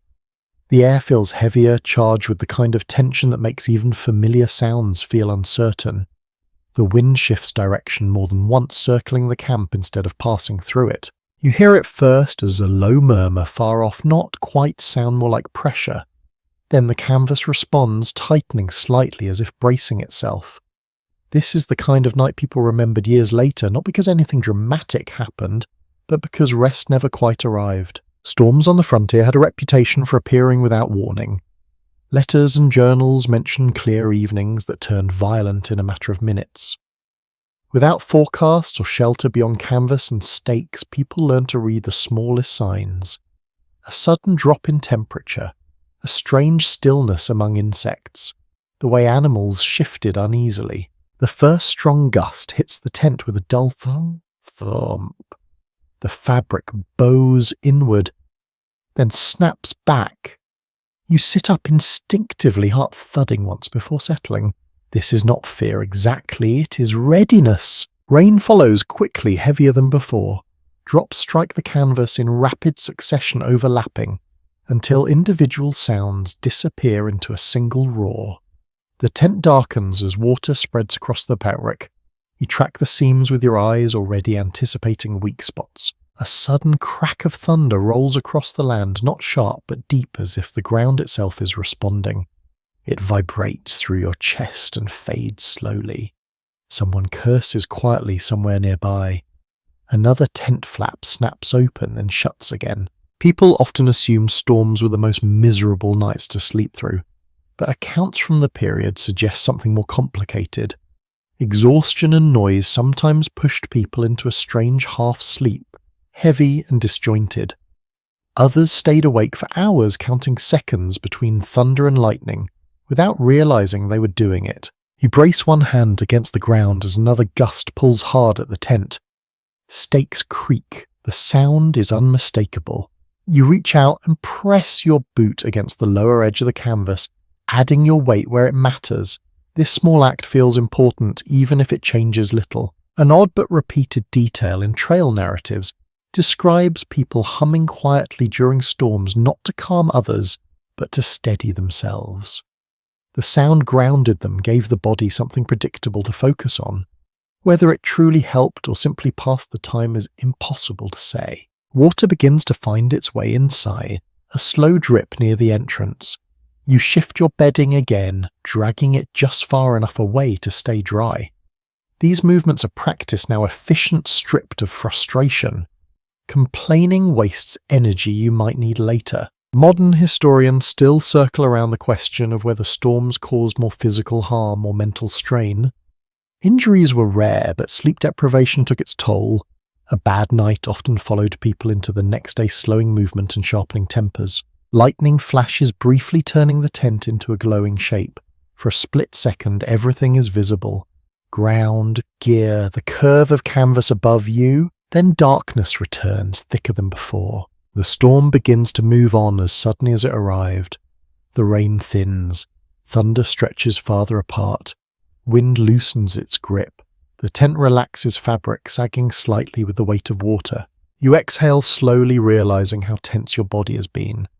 Muscles release in stages. Hands unclench. Jaw softens. The worst has passed. Outside, the world smells newly washed. The air carries a clean sharpness that cuts through smoke and dust. Even in the dark, you sense change. The land feels reset, as if the storm swept something unseen away. Sleep does not return easily after this. Your mind replays sounds and movements, checking them for meaning. Gradually, though, fatigue woman's the rhythm of light rain becomes steady again, almost soothing. You lie back, careful not to move more than necessary. The tent holds. The ground remains firm. Whatever chaos passed overhead has gone elsewhere. Eventually your breathing evens out once more. Thoughts loosen their grip. The storm becomes just another memory layered into the night. By morning there will be little evidence it ever happened. After enough nights like this, something shifts. Not in the land and not in the tent, but in you. The routine begins to smooth out the sharp edges. What once demanded attention now passes without comment. You notice the change only when you realize how little you're thinking about sleep at all. You lie down the same way you always do now, blanket first. Coat folded where your shoulder needs support. Hat pulled low. Boots placed just close enough to reach without sitting up. These actions happen in the same order every night, hands moving ahead of thought. The body remembers even when the mind drifts. This kind of routine shows up quietly in old trail descriptions. People rarely celebrated it. They simply noted that evenings became easier after the first stretch of travel. Less fumbling, less frustration. The work of stopping no longer felt like work. The tent sounds familiar now too. The way the canvas tightens when the air cools. The soft pop of seams adjusting. The faint scrape when the wind shifts direction. These sounds no longer trigger alertness. They register and pass like background music you did not choose but no longer notice. You settle onto the ground and feel it accept your weight without surprise. Your body finds the shallow hollow it has shaped over previous nights. The earth has learned you just as you have learned it. This mutual familiarity feels strangely comforting. Earlier in the journey, lying still meant listening for danger. Now it means listening for reassurance. Familiar sounds mean all is well. Familiar smells mean nothing new has gone wrong. Familiar discomforts mean the night is proceeding as expected. There is a small satisfaction in this, though you would not have named it before. Routine creates a sense of control in a place that offers very little of it. You cannot change the weather. You cannot soften the ground much more, but you can repeat what worked yesterday. A passing memory surfaces of someone farther back on the trail complaining loudly about sleep every night, never adjusting, never settling. Others learn to stop listening. Adaptation was valued quietly. Complaints faded when they changed nothing. You notice how quickly your breathing evens out now. Earlier it took effort, conscious slowing. Tonight it happens on its own. The body recognizes the cues: darkness, stillness, familiar posture. Time to rest. The camp reflects this shift too. People move with less hesitation. Conversations end earlier. Fires are banked without discussion. Everyone seems to know when it is time to stop without needing to say it. Some observers later wondered whether this growing ease masked deeper fatigue rather than comfort. It is hard to tell from the outside. From here, it feels like efficiency, less wasted energy, less resistance to what cannot be changed. You pull the blanket higher and feel warmth build slowly beneath it. Not much, just enough. You no longer chase perfect comfort. You accept sufficient comfort, which is far more reliable. The ground presses back evenly now, no single stone demanding attention. Your muscles loosen almost immediately. Shoulders drop, jaw unclenches. These small releases signal trust not in the situation but in your ability to manage it. Outside, the night continues its usual work. Insects, wind, distant movement. None of it feels urgent. The tent is doing what it has always done, holding space rather than sealing it. You drift more quickly tonight. Thoughts fragment sooner, slipping away before they can form full stories. Images pass through without weight. The fire, the trail ahead, the sound of canvas snapping earlier in the week. None of it sticks. Sleep deepens in layers now rather than waves.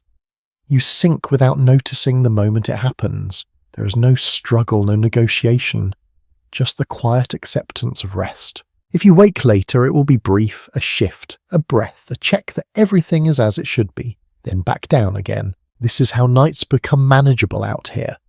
Not by improving conditions, but by learning their limits and settling inside them. The tent holds steady, the ground stays firm, your body finally familiar with both lets go. Dreams arrive differently now. They do not rush in with sharp edges or strange leaps. They drift slow and incomplete, shaped by fatigue more than imagination. You move between sleep and waking without fully noticing the transition, as if your mind no longer bothers to mark the boundary. Your body is deeply tired in a way that feels earned. Muscles that once complained loudly now rest without protest. The long days of walking, lifting, riding, and setting camp have pressed everything into a steady rhythm. That rhythm carries into the night, smoothing thought into something softer. People who live this way often remarked almost casually that dreams changed on the trail. They became shorter, more practical, less symbolic. Instead of strange visions, many recall dreaming of the walking, of searching for water, of performing the same small tasks again and again. The mind rehearsed survival, even while resting. You surface briefly aware of the tent and the ground and the weight of your blanket. Nothing feels wrong. That realization allows you to sink back down quickly. Earlier nights demanded inspection. Now a single check is enough. A faint sound enters your awareness. Not loud enough to wake you fully. Perhaps a horse shifting, perhaps someone turning over nearby. It passes through your half-sleep without snagging, leaving no trace behind. There is a long-standing curiosity among those who study sleep about whether repetitive physical labour reduces dream intensity. Some suggest that the body, having spent so much energy during the day, claims more of the night for repair rather than imagination. Others believe dreams simply become quieter, less dramatic, easier to forget. Here it feels like both. Your dreams, if they can be called that, feel grounded. Earth, fabric, motion. You sense walking without seeing scenery. You sense warmth without fire. The images do not demand interpretation. They simply exist. You wake again briefly when your leg cramps slightly, a reminder of the miles already travelled. You shift, flexing your foot until the tension releases. This movement is slow, almost automatic. You do not curse, you do not sit up. You know how to fix this now. One traveller once wrote that true exhaustion made sleep feel like sinking into warm soil. Not comfortable exactly, but enveloping. The phrase comes back to you now, uninvited but accurate. You feel held rather than placed. Your breathing deepens again. The night presses on without urgency. Time loses its shape. There is no sense of waiting for morning, just the steady presence of rest continuing as long as it needs to. At some point you dream of home, but the details blur quickly. Faces appear without voices, rooms without walls. The image dissolves before it can settle. There is no longing attached to it, only recognition. You shift once more, finding the hollow your body has shaped in the ground. It fits you now. The blanket stays in place, the hat still shields your ears, everything holds. Sleep grows heavier, quieter. The space between breaths lengthens. Thought thins until it disappears entirely. When you finally wake for good later, you will not remember most of this. Only the sense that you slept, that the night passed without incident, that your body did what it needed to do. For now you remain suspended between earth and canvas, drifting in a sleep shaped by a repetition effort and acceptance. The cold greets you before the light does. It presses gently at your face and fingers, not harsh, just insistent enough to pull you back towards waking. Your eyes remain closed for a moment as you register the change. The night has shifted. Something has loosened its grip. You breathe in and notice the air feels different now, still cold but less sharp. The tent is quiet in a way it was not before. Sounds have thinned out. Insects have gone silent. Even the horses seem still. This kind of quiet usually means dawn is close. When you finally open your eyes, the interior of the tent looks pale and unfamiliar. Shapes that were invisible hours ago now have edges. The canvas glows, faintly tinted blue and grey by early light. You feel slightly disoriented, as if you have surfaced from deeper water than expected. You move your hand and brush against something stiff. Frost. A thin skin of it has formed along the inside seam of the tent where breath condensed and froze. This was a common sight on cold mornings noted repeatedly in travel journals, especially during spring and fall. Moisture gathered overnight and turned solid before anyone woke. You sit up slowly, joints protesting just enough to be noticed. The ground feels harder now, less forgiving. Cold has settled fully into it. Your blanket crackles faintly as you shift the sound oddly delicate. A small cloud of breath escapes you as you exhale. You watch it drift and vanish. The sight feels almost new, even though you have seen it many times before. Each morning brings a brief sense of surprise, as if you did not expect to still be here. Outside the camp stirs. A horse stamps once. Someone clears their throat. Fabric rustles as tents begin to open. These sounds feel different than they did at night. More purposeful, less cautious. You push the tent flap aside and feel the cold more clearly now. It bites at your cheeks and no sharper than it felt inside. The ground is dusted with frost grass, stiff and brittle underfoot. The world looks paused, waiting for the sun to give permission to move again. Some travellers wrote about these mornings with fondness despite the discomfort. The cold was clean, the air felt honest. Others remembered only numb fingers and aching joints. Both impressions appear often enough to suggest the experience depended as much on mood as temperature. You stretch carefully, feeling if muscles complain and then slowly give way. This ritual matters. Skipping it would carry stiffness into the day. Bodies learned quickly what they needed to keep moving. Nearby someone scrapes frost from a pot. Another person knocks ice from a saddle. These sounds ring sharply in the cold air. Morning tasks begin without discussion. Everyone knows what to do. A small detail mentioned in one diary describes how people judged the coming day by how quickly frost melted from canvas. Slow melting meant lingering cold. Fast melting promised warmth by midday. You glance at your own tent, watching as the frost dulls and disappears where sunlight touches it. The sky brightens almost imperceptibly. Colours shift from grey to pale gold. The land seems to wake reluctantly, stretching just as you did. You feel hunger stir faintly, not urgent yet, but present. It signals that sleep is truly over. Your body has switched gears again. You step fully outside and look around the camp. Tents sag slightly with moisture. Fires are being coaxed back to life. People move with practiced efficiency, quieter now, but more awake. The night feels distant already, as if it belonged to someone else. Its discomforts fade quickly in daylight. This forgetting was noted often by those who lived this way. Bad nights lost their sharpness once survived. You take one last breath of cold air and pull your coat tighter. The day will demand movement soon. For now you stand still, watching the frost retreat and feeling the strange satisfaction of having made it through another night under canvas. Packing begins before you fully want to move. That is the way mornings work here. The body might still crave a few more minutes of stillness, but the camp does not. Light brings tasks with it, and once the first tent comes down, everything else seems to follow. You step back inside and start gathering your things with hands that feel slightly clumsy from cold. Blanket first. You shake it once, sending a fine dusting of frost and grit into the air. It sparkles briefly in the dim light, then disappears. You fold the blanket tight, not because you enjoy neatness, but because a compact roll rides better and keeps its warmth longer. The tent smells different in the morning. Cooler, drier, less smoky. The night's dampness has settled into the canvas, and the air inside has a faint musty edge that will fade once the sun climbs higher. You check the ground where you slept. A shallow impression remains a temporary signature. By midday, wind and foot traffic will erase it completely.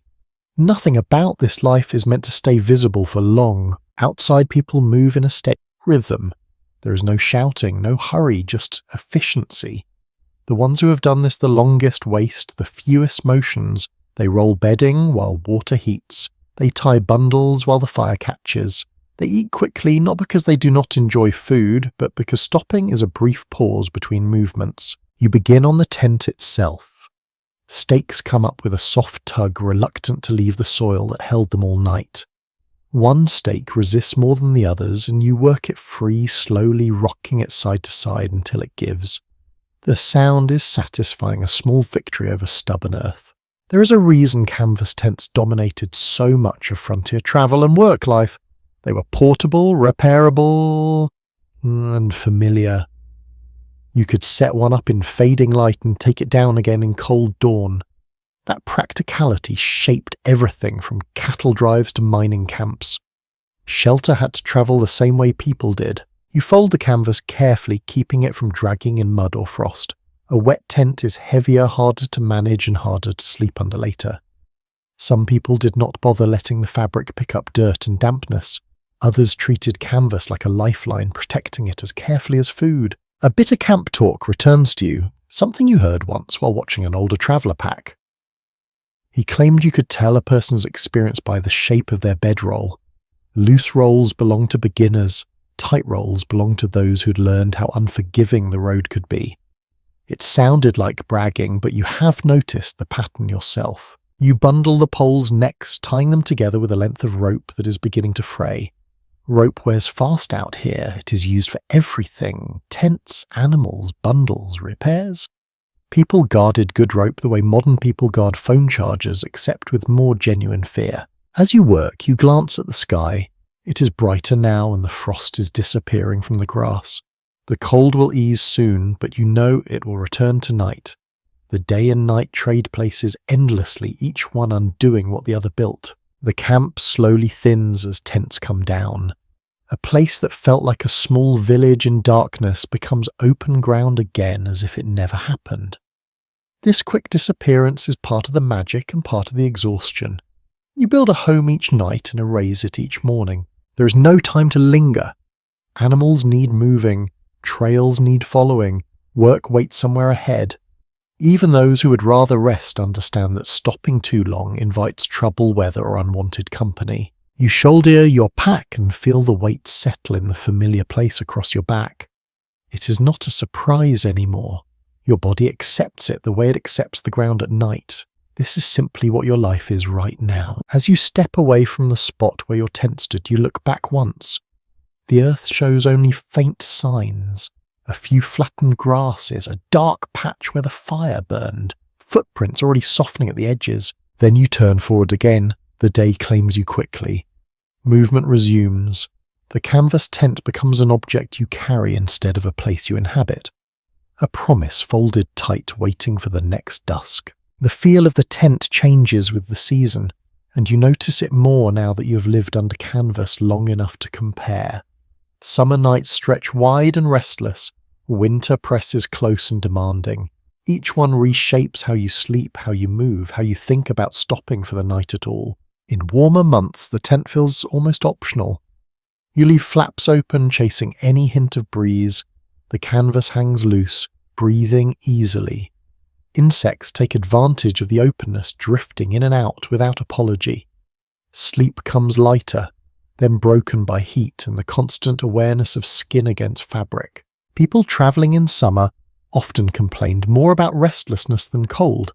Journals mentioned tossing, sweating, waking repeatedly to shift position.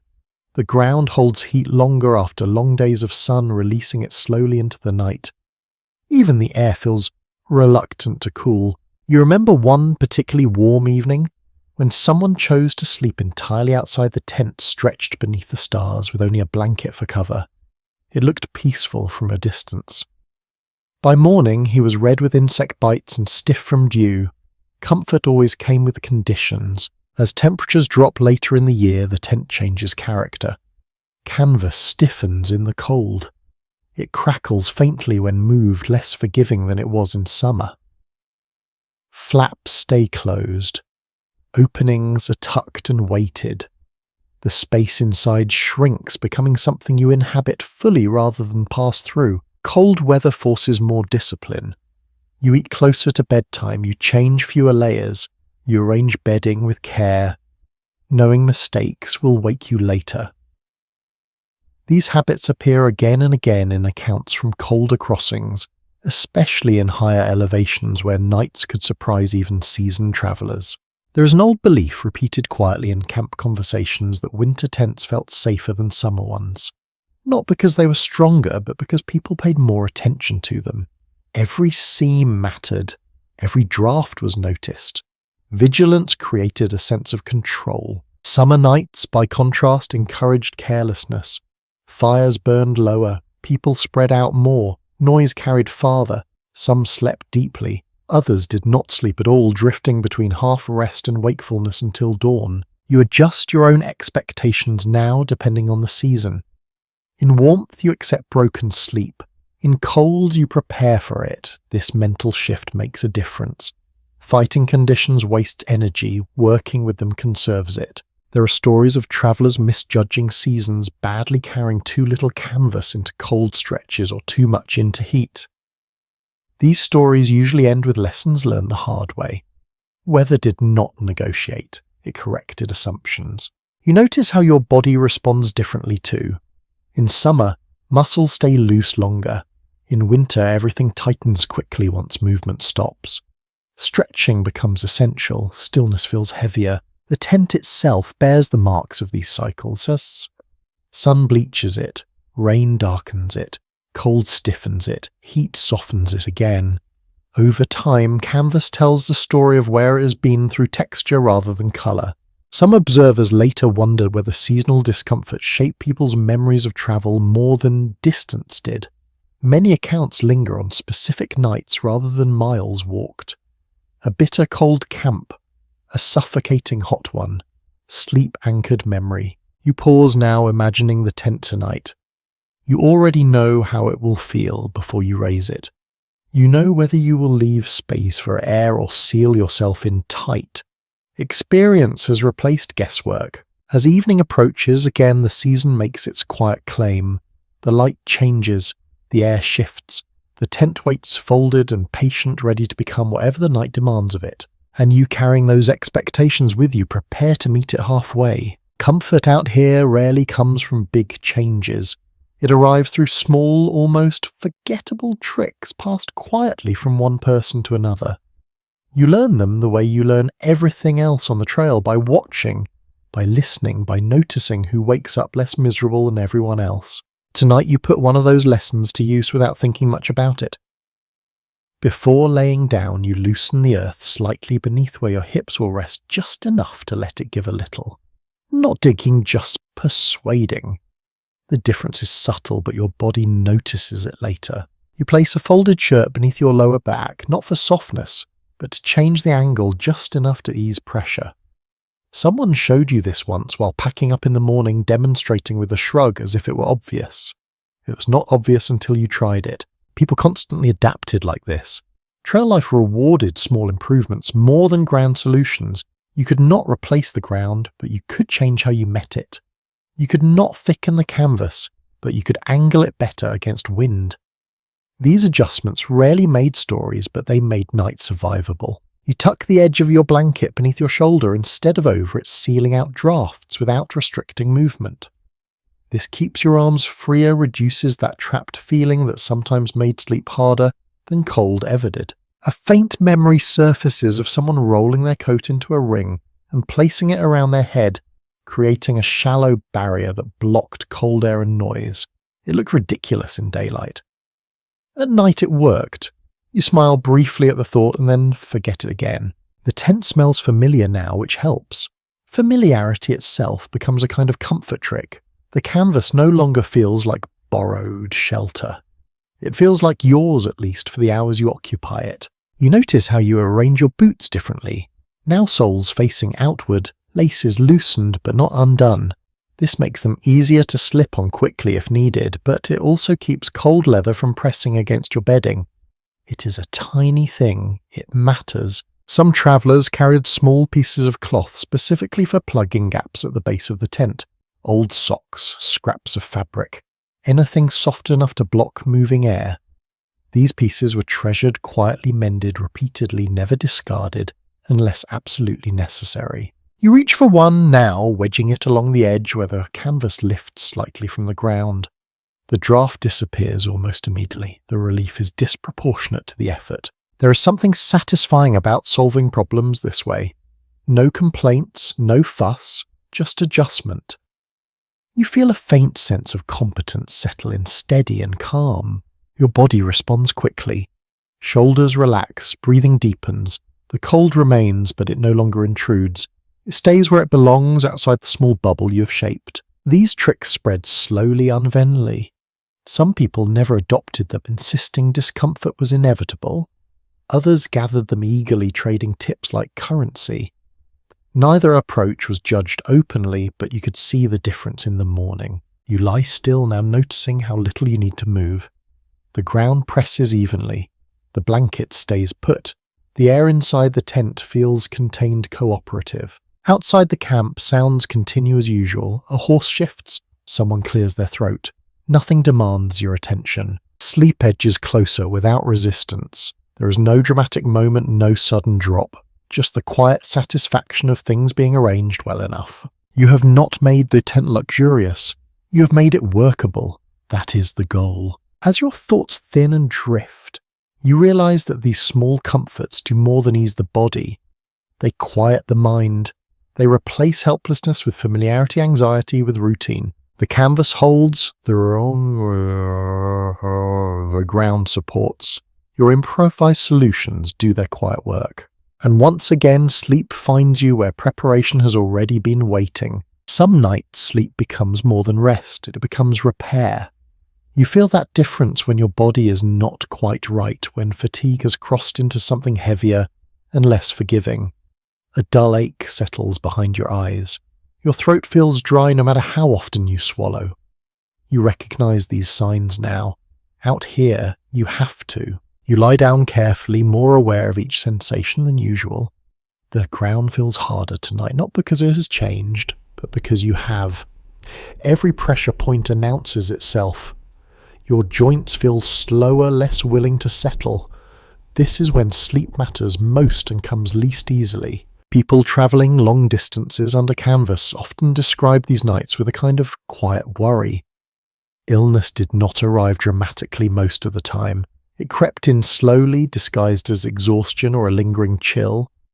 Without doctors close by, rest became the first and sometimes only response. You pull your blanket closer, tucking it up around your shoulders despite the restricted movement.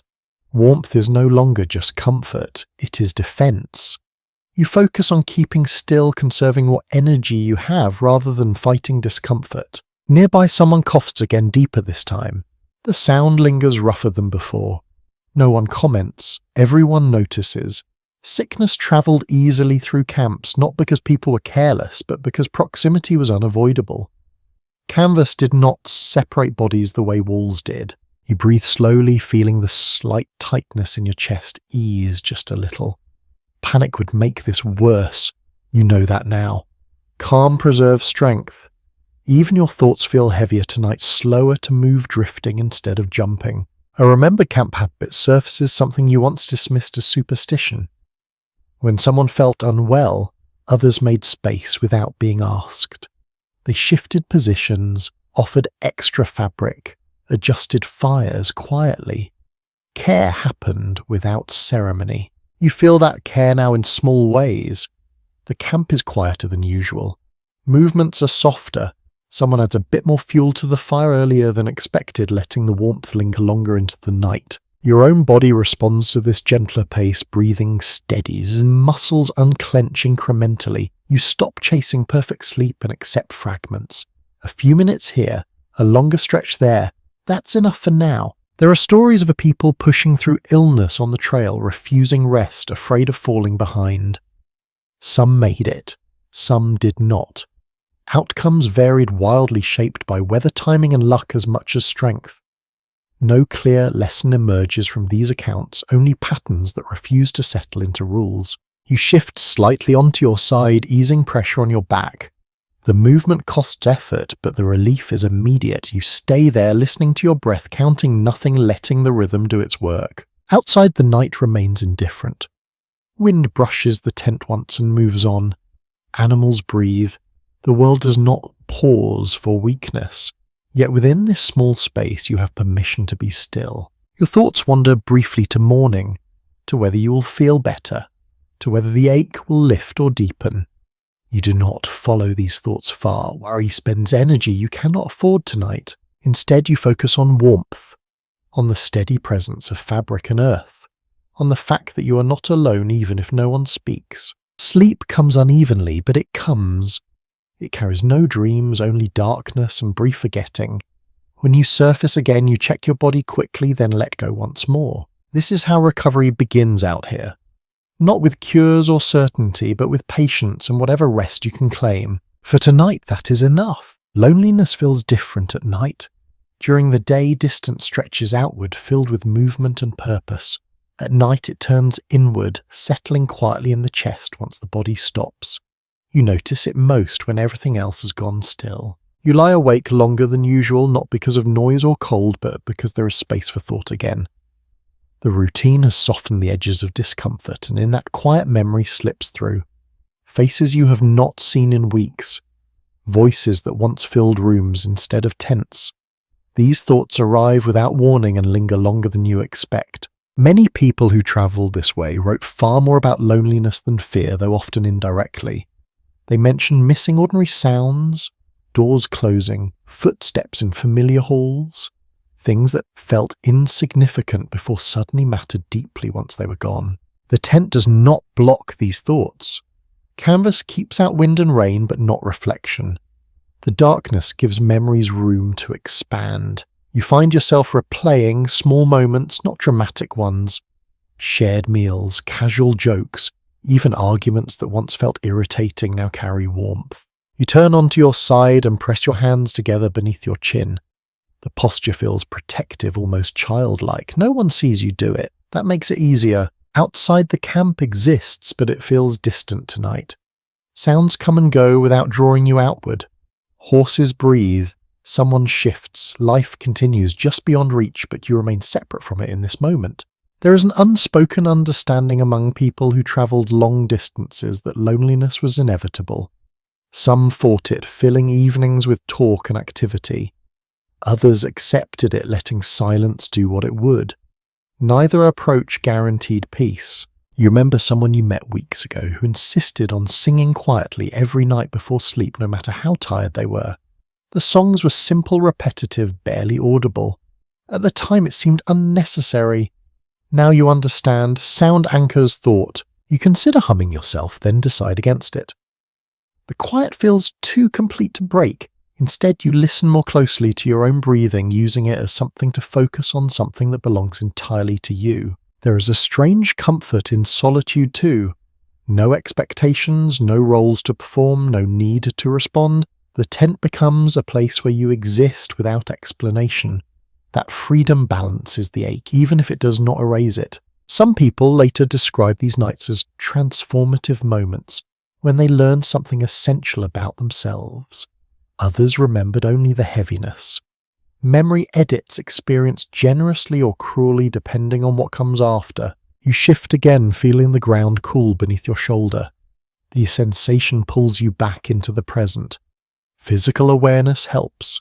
It reminds you that you are here now, not back there then. The loneliness does not disappear, but it settles. It becomes something you carry rather than something that presses on you. Like the pack you shoulder each morning, it is heavy but manageable. Sleep arrives slowly, wrapping around these thoughts instead of pushing them away. Dreams, if they come, are quiet ones. Faces without voices, places without edges. By morning, the loneliness will feel less sharp. Movement will claim your attention again, purpose will return. For now, you let the night hold what it will, trusting that even this feeling has its place in the long stretch of the road. Evenings sometimes end with voices instead of silence.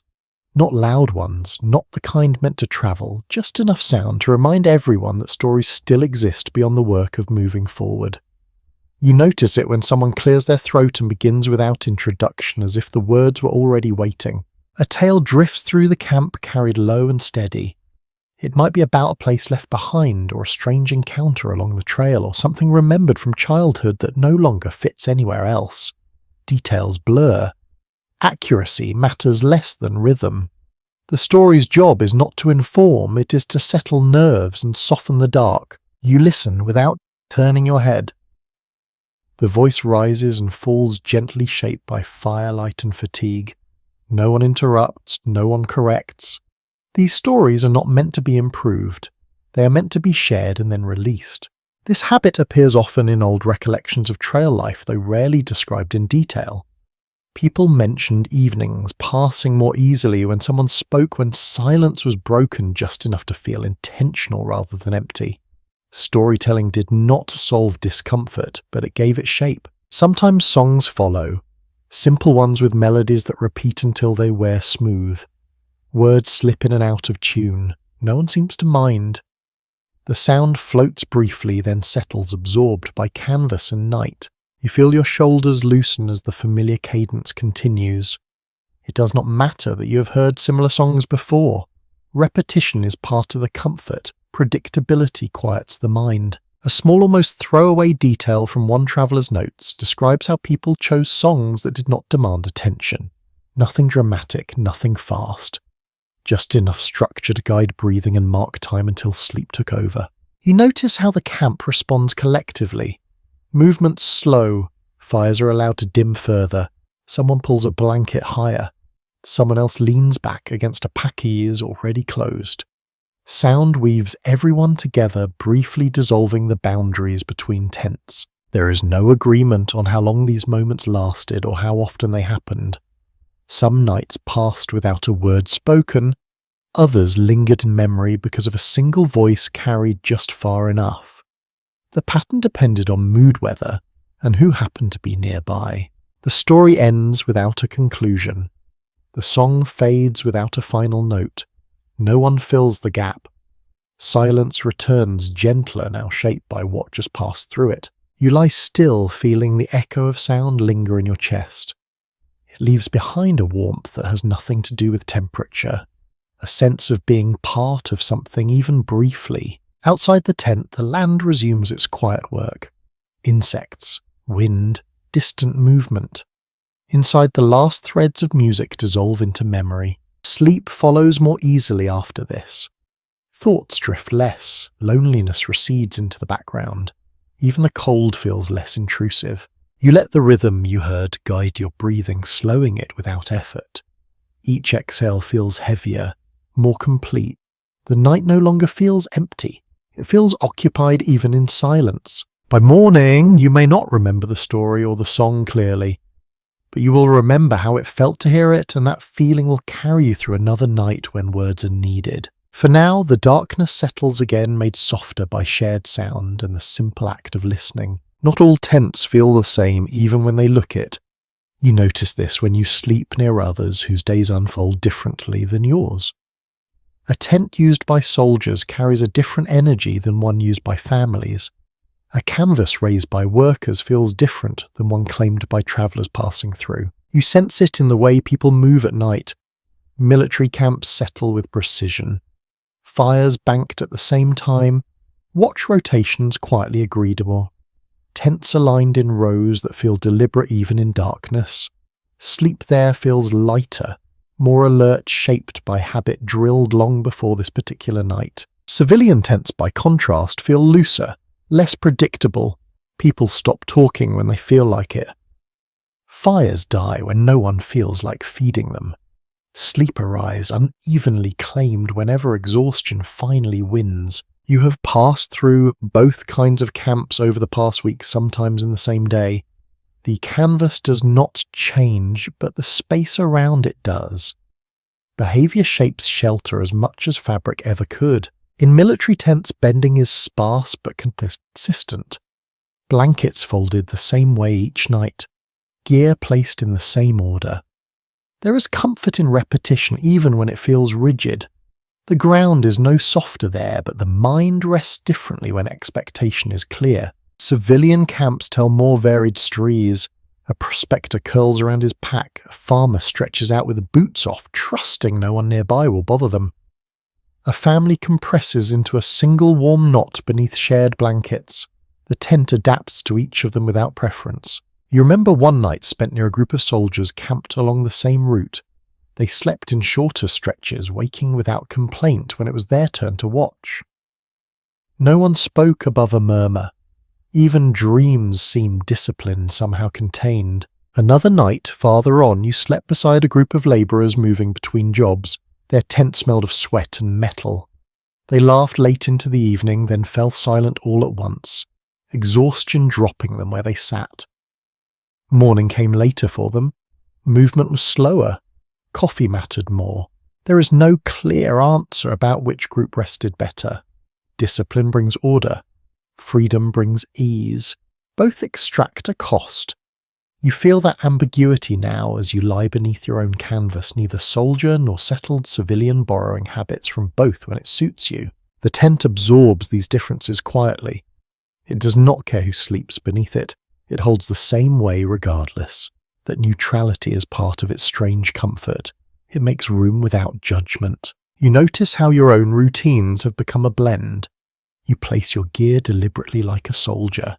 You allow yourself extra stillness when needed, like a traveller with nowhere urgent to be. The tent supports this flexibility without comment. Outside, the camp settles into its own character. You can tell who's nearby without seeing them. The sounds tell you. The pacing, the pauses, the way silence arrives. You find that you sleep differently depending on who surrounds you. Near disciplined order, your rest is shallow, but steady. Near loose companionship, sleep comes heavier, but less predictable. Neither feels wrong, both feel instructive. The canvas above you holds its familiar shape. The ground presses evenly.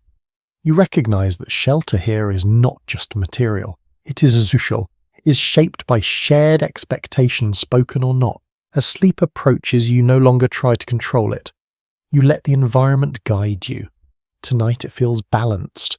Not rigid, not chaotic, just steady enough. You close your eyes and let the tent become what it needs to be for this particular night. knowing it will feel different again tomorrow without ever changing at all. By now you understand that survival out here is never a straight calculation. You can plan carefully, pack, learn from others, and still find yourself undone by a sudden storm or a careless step. At the same time, people with almost nothing sometimes make it through nights that should have broken them. This is where preparation ends and something else takes over. You lie awake briefly thinking about how much of your comfort tonight came from choices made earlier. Where you placed the tent, how you angled it, what you ate, how you layered your clothes. None of these things guaranteed a good night, but together they nudged the odds in your favour. Frontier life quietly taught people to respect this balance. Supply lists and travel guides emphasised readiness, but personal accounts reveal how often outcomes still surprised everyone involved. Two camps could face the same conditions and have entirely different nights. One slept well, one did not. No single reason ever explained it fully. You feel this uncertainty most clearly at night when there is nothing left to do but wait. The body is still. The mind has time to notice how little control remains. Even the tent, dependable as it is, can only do so much. You recall someone once saying that luck favoured those who showed up prepared. It sounded clever at the time. Lying here now, you see the limits of that idea. Preparation helps, but it does not command outcomes. It simply makes you less vulnerable when chance intervenes. A remembered incident comes to mind. A man who always checked his stakes twice still lost his tent one night to a sudden gust. Another who barely bothered to secure his canvas slept through the same wind without issue. Stories like this circulate endlessly, never quite teaching a lesson anyone can apply. You shift slightly, listening to the night. Everything seems settled. No wind rising, no animals stirring too close. The camp holds steady. Tonight luck appears content to leave you alone. This awareness brings a strange calm. Accepting uncertainty reduces its power. You stop scanning for problems that may never arrive. Instead, you focus on what is already working. Your body responds quickly to this shift. Muscles relax further. Breathing deepens. The tension you did not realize you were carrying drains away. There are people who try to control every variable out here. They check and recheck, they adjust and readjust. Often they sleep worse than anyone else. The effort itself becomes exhausting. You have learned to stop one step earlier, to trust what you have already done. That trust does not mean carelessness. It means recognizing the boundary between influence and control. You can stack the deck slightly. You cannot choose the cards. You pull your blanket higher and feel the warmth settle in again. The ground beneath you feels firm and unchanged. The canvas above you holds its familiar curve. These constants matter. They anchor you in a world that refuses to be predictable. Outside, the night continues without acknowledging your calculations. Stars move, air cools, time passes at its own pace. You're a guest here, not the manager. You let your thoughts drift toward morning, not with urgency, but with mild curiosity. What will the weather bring? How will your body feel? Will today be easier or harder than yesterday? None of these questions need answers now. Sleep approaches again, quieter than before. It feels less like something you fall into and more like something you allow. You stop checking your position. You stop listening for danger. You stop rehearsing what you would do if something went wrong. This is the closest thing to confidence the frontier offers. Not certainty, not control, just the ability to rest despite not knowing. You think briefly of all the people who slept under canvas before you, each night shaped by the same balance of effort and chance. Some remembered these nights fondly. Others remembered only the discomfort. Both groups lived through them the same way, one night at a time. Your breathing evens out fully now. Thoughts thin and stretch, losing their edges. The tent fades from awareness. The ground becomes abstract. Luck, preparation and fatigue meet somewhere between waking and sleep. You drift there without resistance, trusting that whatever comes next will be met the same way as everything else so far, with patience, with habit, and with whatever fortune the night decides to offer. Lying here now, the idea of a real bed feels distant, almost abstract. You try to picture it, and the image arrives incomplete. softness without context, walls without sound, a ceiling that does not move. These things once defined sleep for you. Now they feel oddly unnecessary. Your body has learned a different language. It understands firmness, it understands layers, it understands that rest does not require perfection, only consistency. The ground beneath you no longer feels hostile. It feels familiar, even cooperative. You remember how strange the first nights felt, how every ridge and root demanded attention, how you counted every breath and listened to every sound. That version of you feels far away now, not gone, just changed. People who wrote about returning home after long journeys sometimes mentioned difficulty sleeping indoors at first. Beds felt too soft, rooms felt too quiet. The absence of night sounds left them unsettled. Comfort, it turned out, was something the body had to relearn. You shift slightly and feel how naturally your body finds its place. No searching, no negotiation. The hollow in the ground fits. The blanket stays where it should. The hat still shields your ears. Everything aligns without effort. The tent creaks softly as the air cools again. The sound barely registers. Earlier it would have pulled you fully awake. Now it passes like a familiar voice heard in passing. You consider how quickly standards change. What once seemed intolerable has become acceptable. What once felt essential now feels optional. This is not a loss. It is a narrowing of needs, a clarity born of repetition. There are people who romanticize hardship and others who dismiss it entirely. Neither perspective captures this quiet adjustment. You do not love sleeping on the ground. You do not hate it either. It simply is. The memory of a mattress drifts through your mind again, this time without longing. You imagine sinking into it and realize you might toss and turn, searching for the resistance your body expects. Too much softness would feel like instability now. Your breathing slows further. The night wraps around you easily. Nothing needs fixing, nothing needs preparing. You have already done what you can. Outside the camp, hold steady. The sounds are muted. The dark feels less like a boundary and more like a backdrop. Your awareness shrinks to the simple fact of being warm enough and still enough. You realize that comfort is no longer tied to objects. It is tied to familiarity, to knowing what will happen next even when you cannot control it, to trusting your own ability to adjust. Sleep deepens again, heavy and even. Thoughts do not linger long enough to form stories. Sensations soften at the edges. The night no longer feels like something you endure. It feels like something you pass through. If you wake later, it will be brief and unremarkable. A shift, a breath, then back down again. The tent will still be there, the ground will still hold.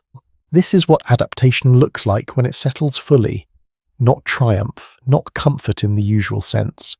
Just a quiet agreement between body and place. You let that agreement carry you the rest of the way into sleep, knowing that tomorrow night, wherever you stop, it will begin again just as smoothly. By the time night comes again, your body recognizes the signals before you do.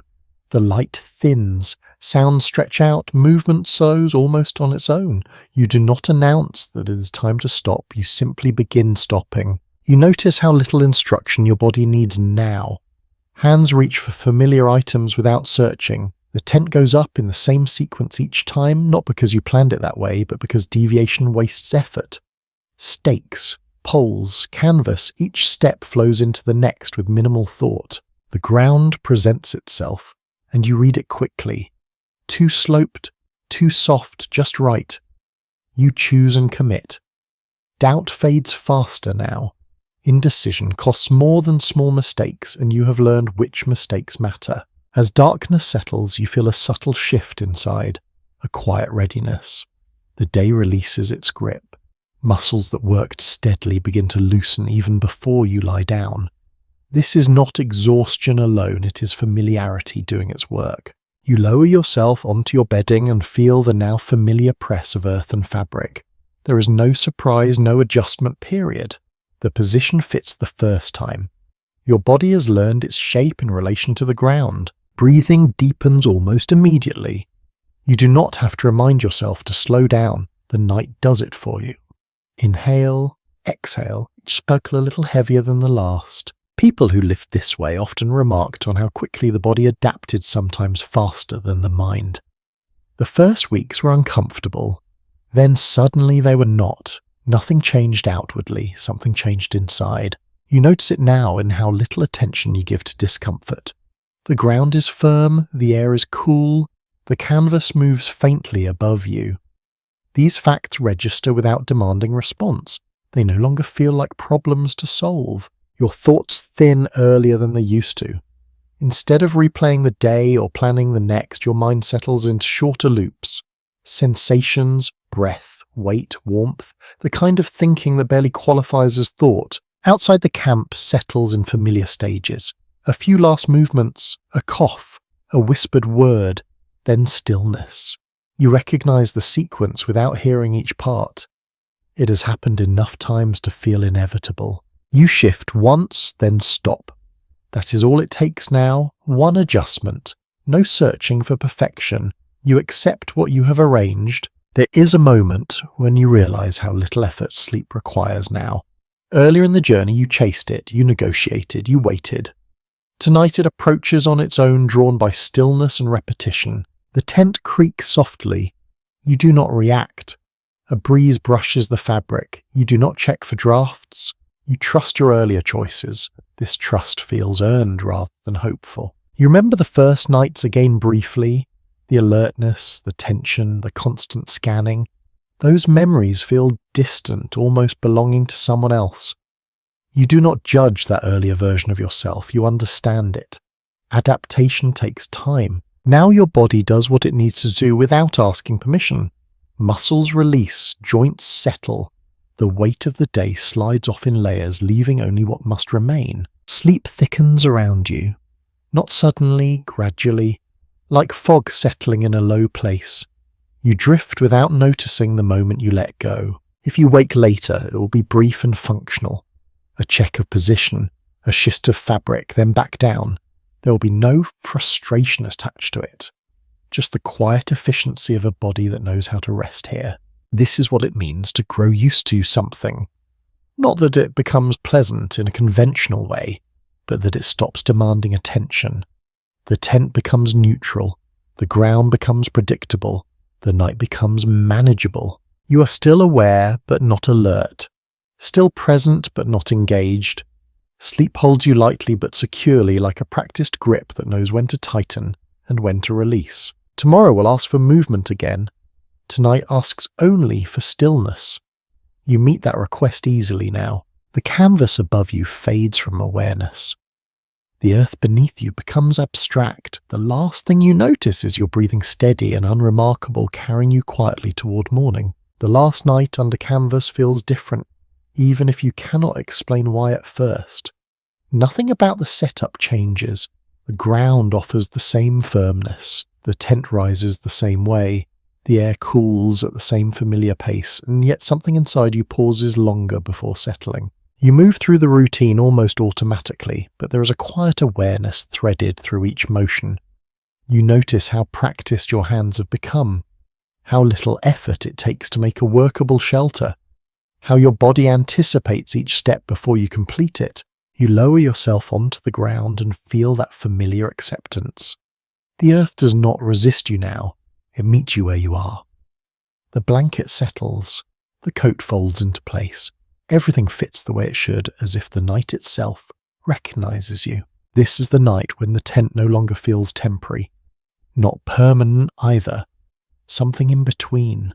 A space that has held you often enough to feel remembered. Canvas does not remember in any real sense, but the feeling persists anyway. You lie still and listen. The sounds are the same ones you have learned to sort and dismiss. Wind, fabric, distant movement. None of them demand interpretation anymore. They are simply part of the environment you know how to rest within. Your thoughts drift back over the nights that led here. The first restless ones, the cold ones, the loud ones, the nights when sleep came easily and the nights when it did not come at all. Each one taught you something small. How to tuck a blanket, how to angle a tent, how to let go sooner. You realise now that the tent was never the lesson. Neither was the ground. The lesson was in how quickly you adjusted, how thoroughly you learned to work with what you had, rather than wishing for what you did not. The idea of leaving this behind feels strange. Tomorrow you might sleep under a roof again. A real bed. Walls that do not move. At one time that would have felt like relief. Now it feels unfamiliar, almost abstract. You imagine the silence of a closed room.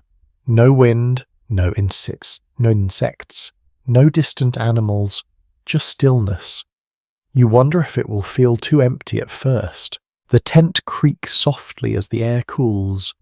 You smile faintly, not because it is pleasant, but because it is known. You pull your blanket higher and feel warmth gather the way it always does now. Sleep approaches without ceremony. No struggle, no anticipation, just the steady letting go you have practiced night after night. Your body understands this place, even if it will soon leave it. As you drift, you carry the knowledge that you can rest almost anywhere given time. That comfort is not something granted by surroundings alone, but something built through patience and repetition. The last thing you notice is the quiet confidence that settles in alongside sleep. A sense that whatever comes next, you'll find a way to lie down to make space to rest. The canvas holds one final time. The ground supports. The night passes gently. Wind down. Now the night grows softer around you. The edges blur. The sounds fade into something distant and harmless. Your breathing slows deep and even no effort required. You are warm enough. You're still enough. Nothing asks anything more of you. The tent, the ground, the air all recede, leaving only a gentle sense of rest moving through your body. Thoughts loosen their grip and drift away on their own. There is no need to follow them, no need to hold on to anything at all. The day is finished. Tomorrow will come when it is ready. For now, you are exactly where you need to be, supported, settled, quiet. Let your shoulders sink. Let your jaw soften. Let the last bits of tension slip away. Each breath carries you deeper into calm, into that comfortable place where nothing needs fixing. The night continues without you. The world keeps turning. You're free to rest. Sleep carries you gently now, steady and unbroken. Sweet dream.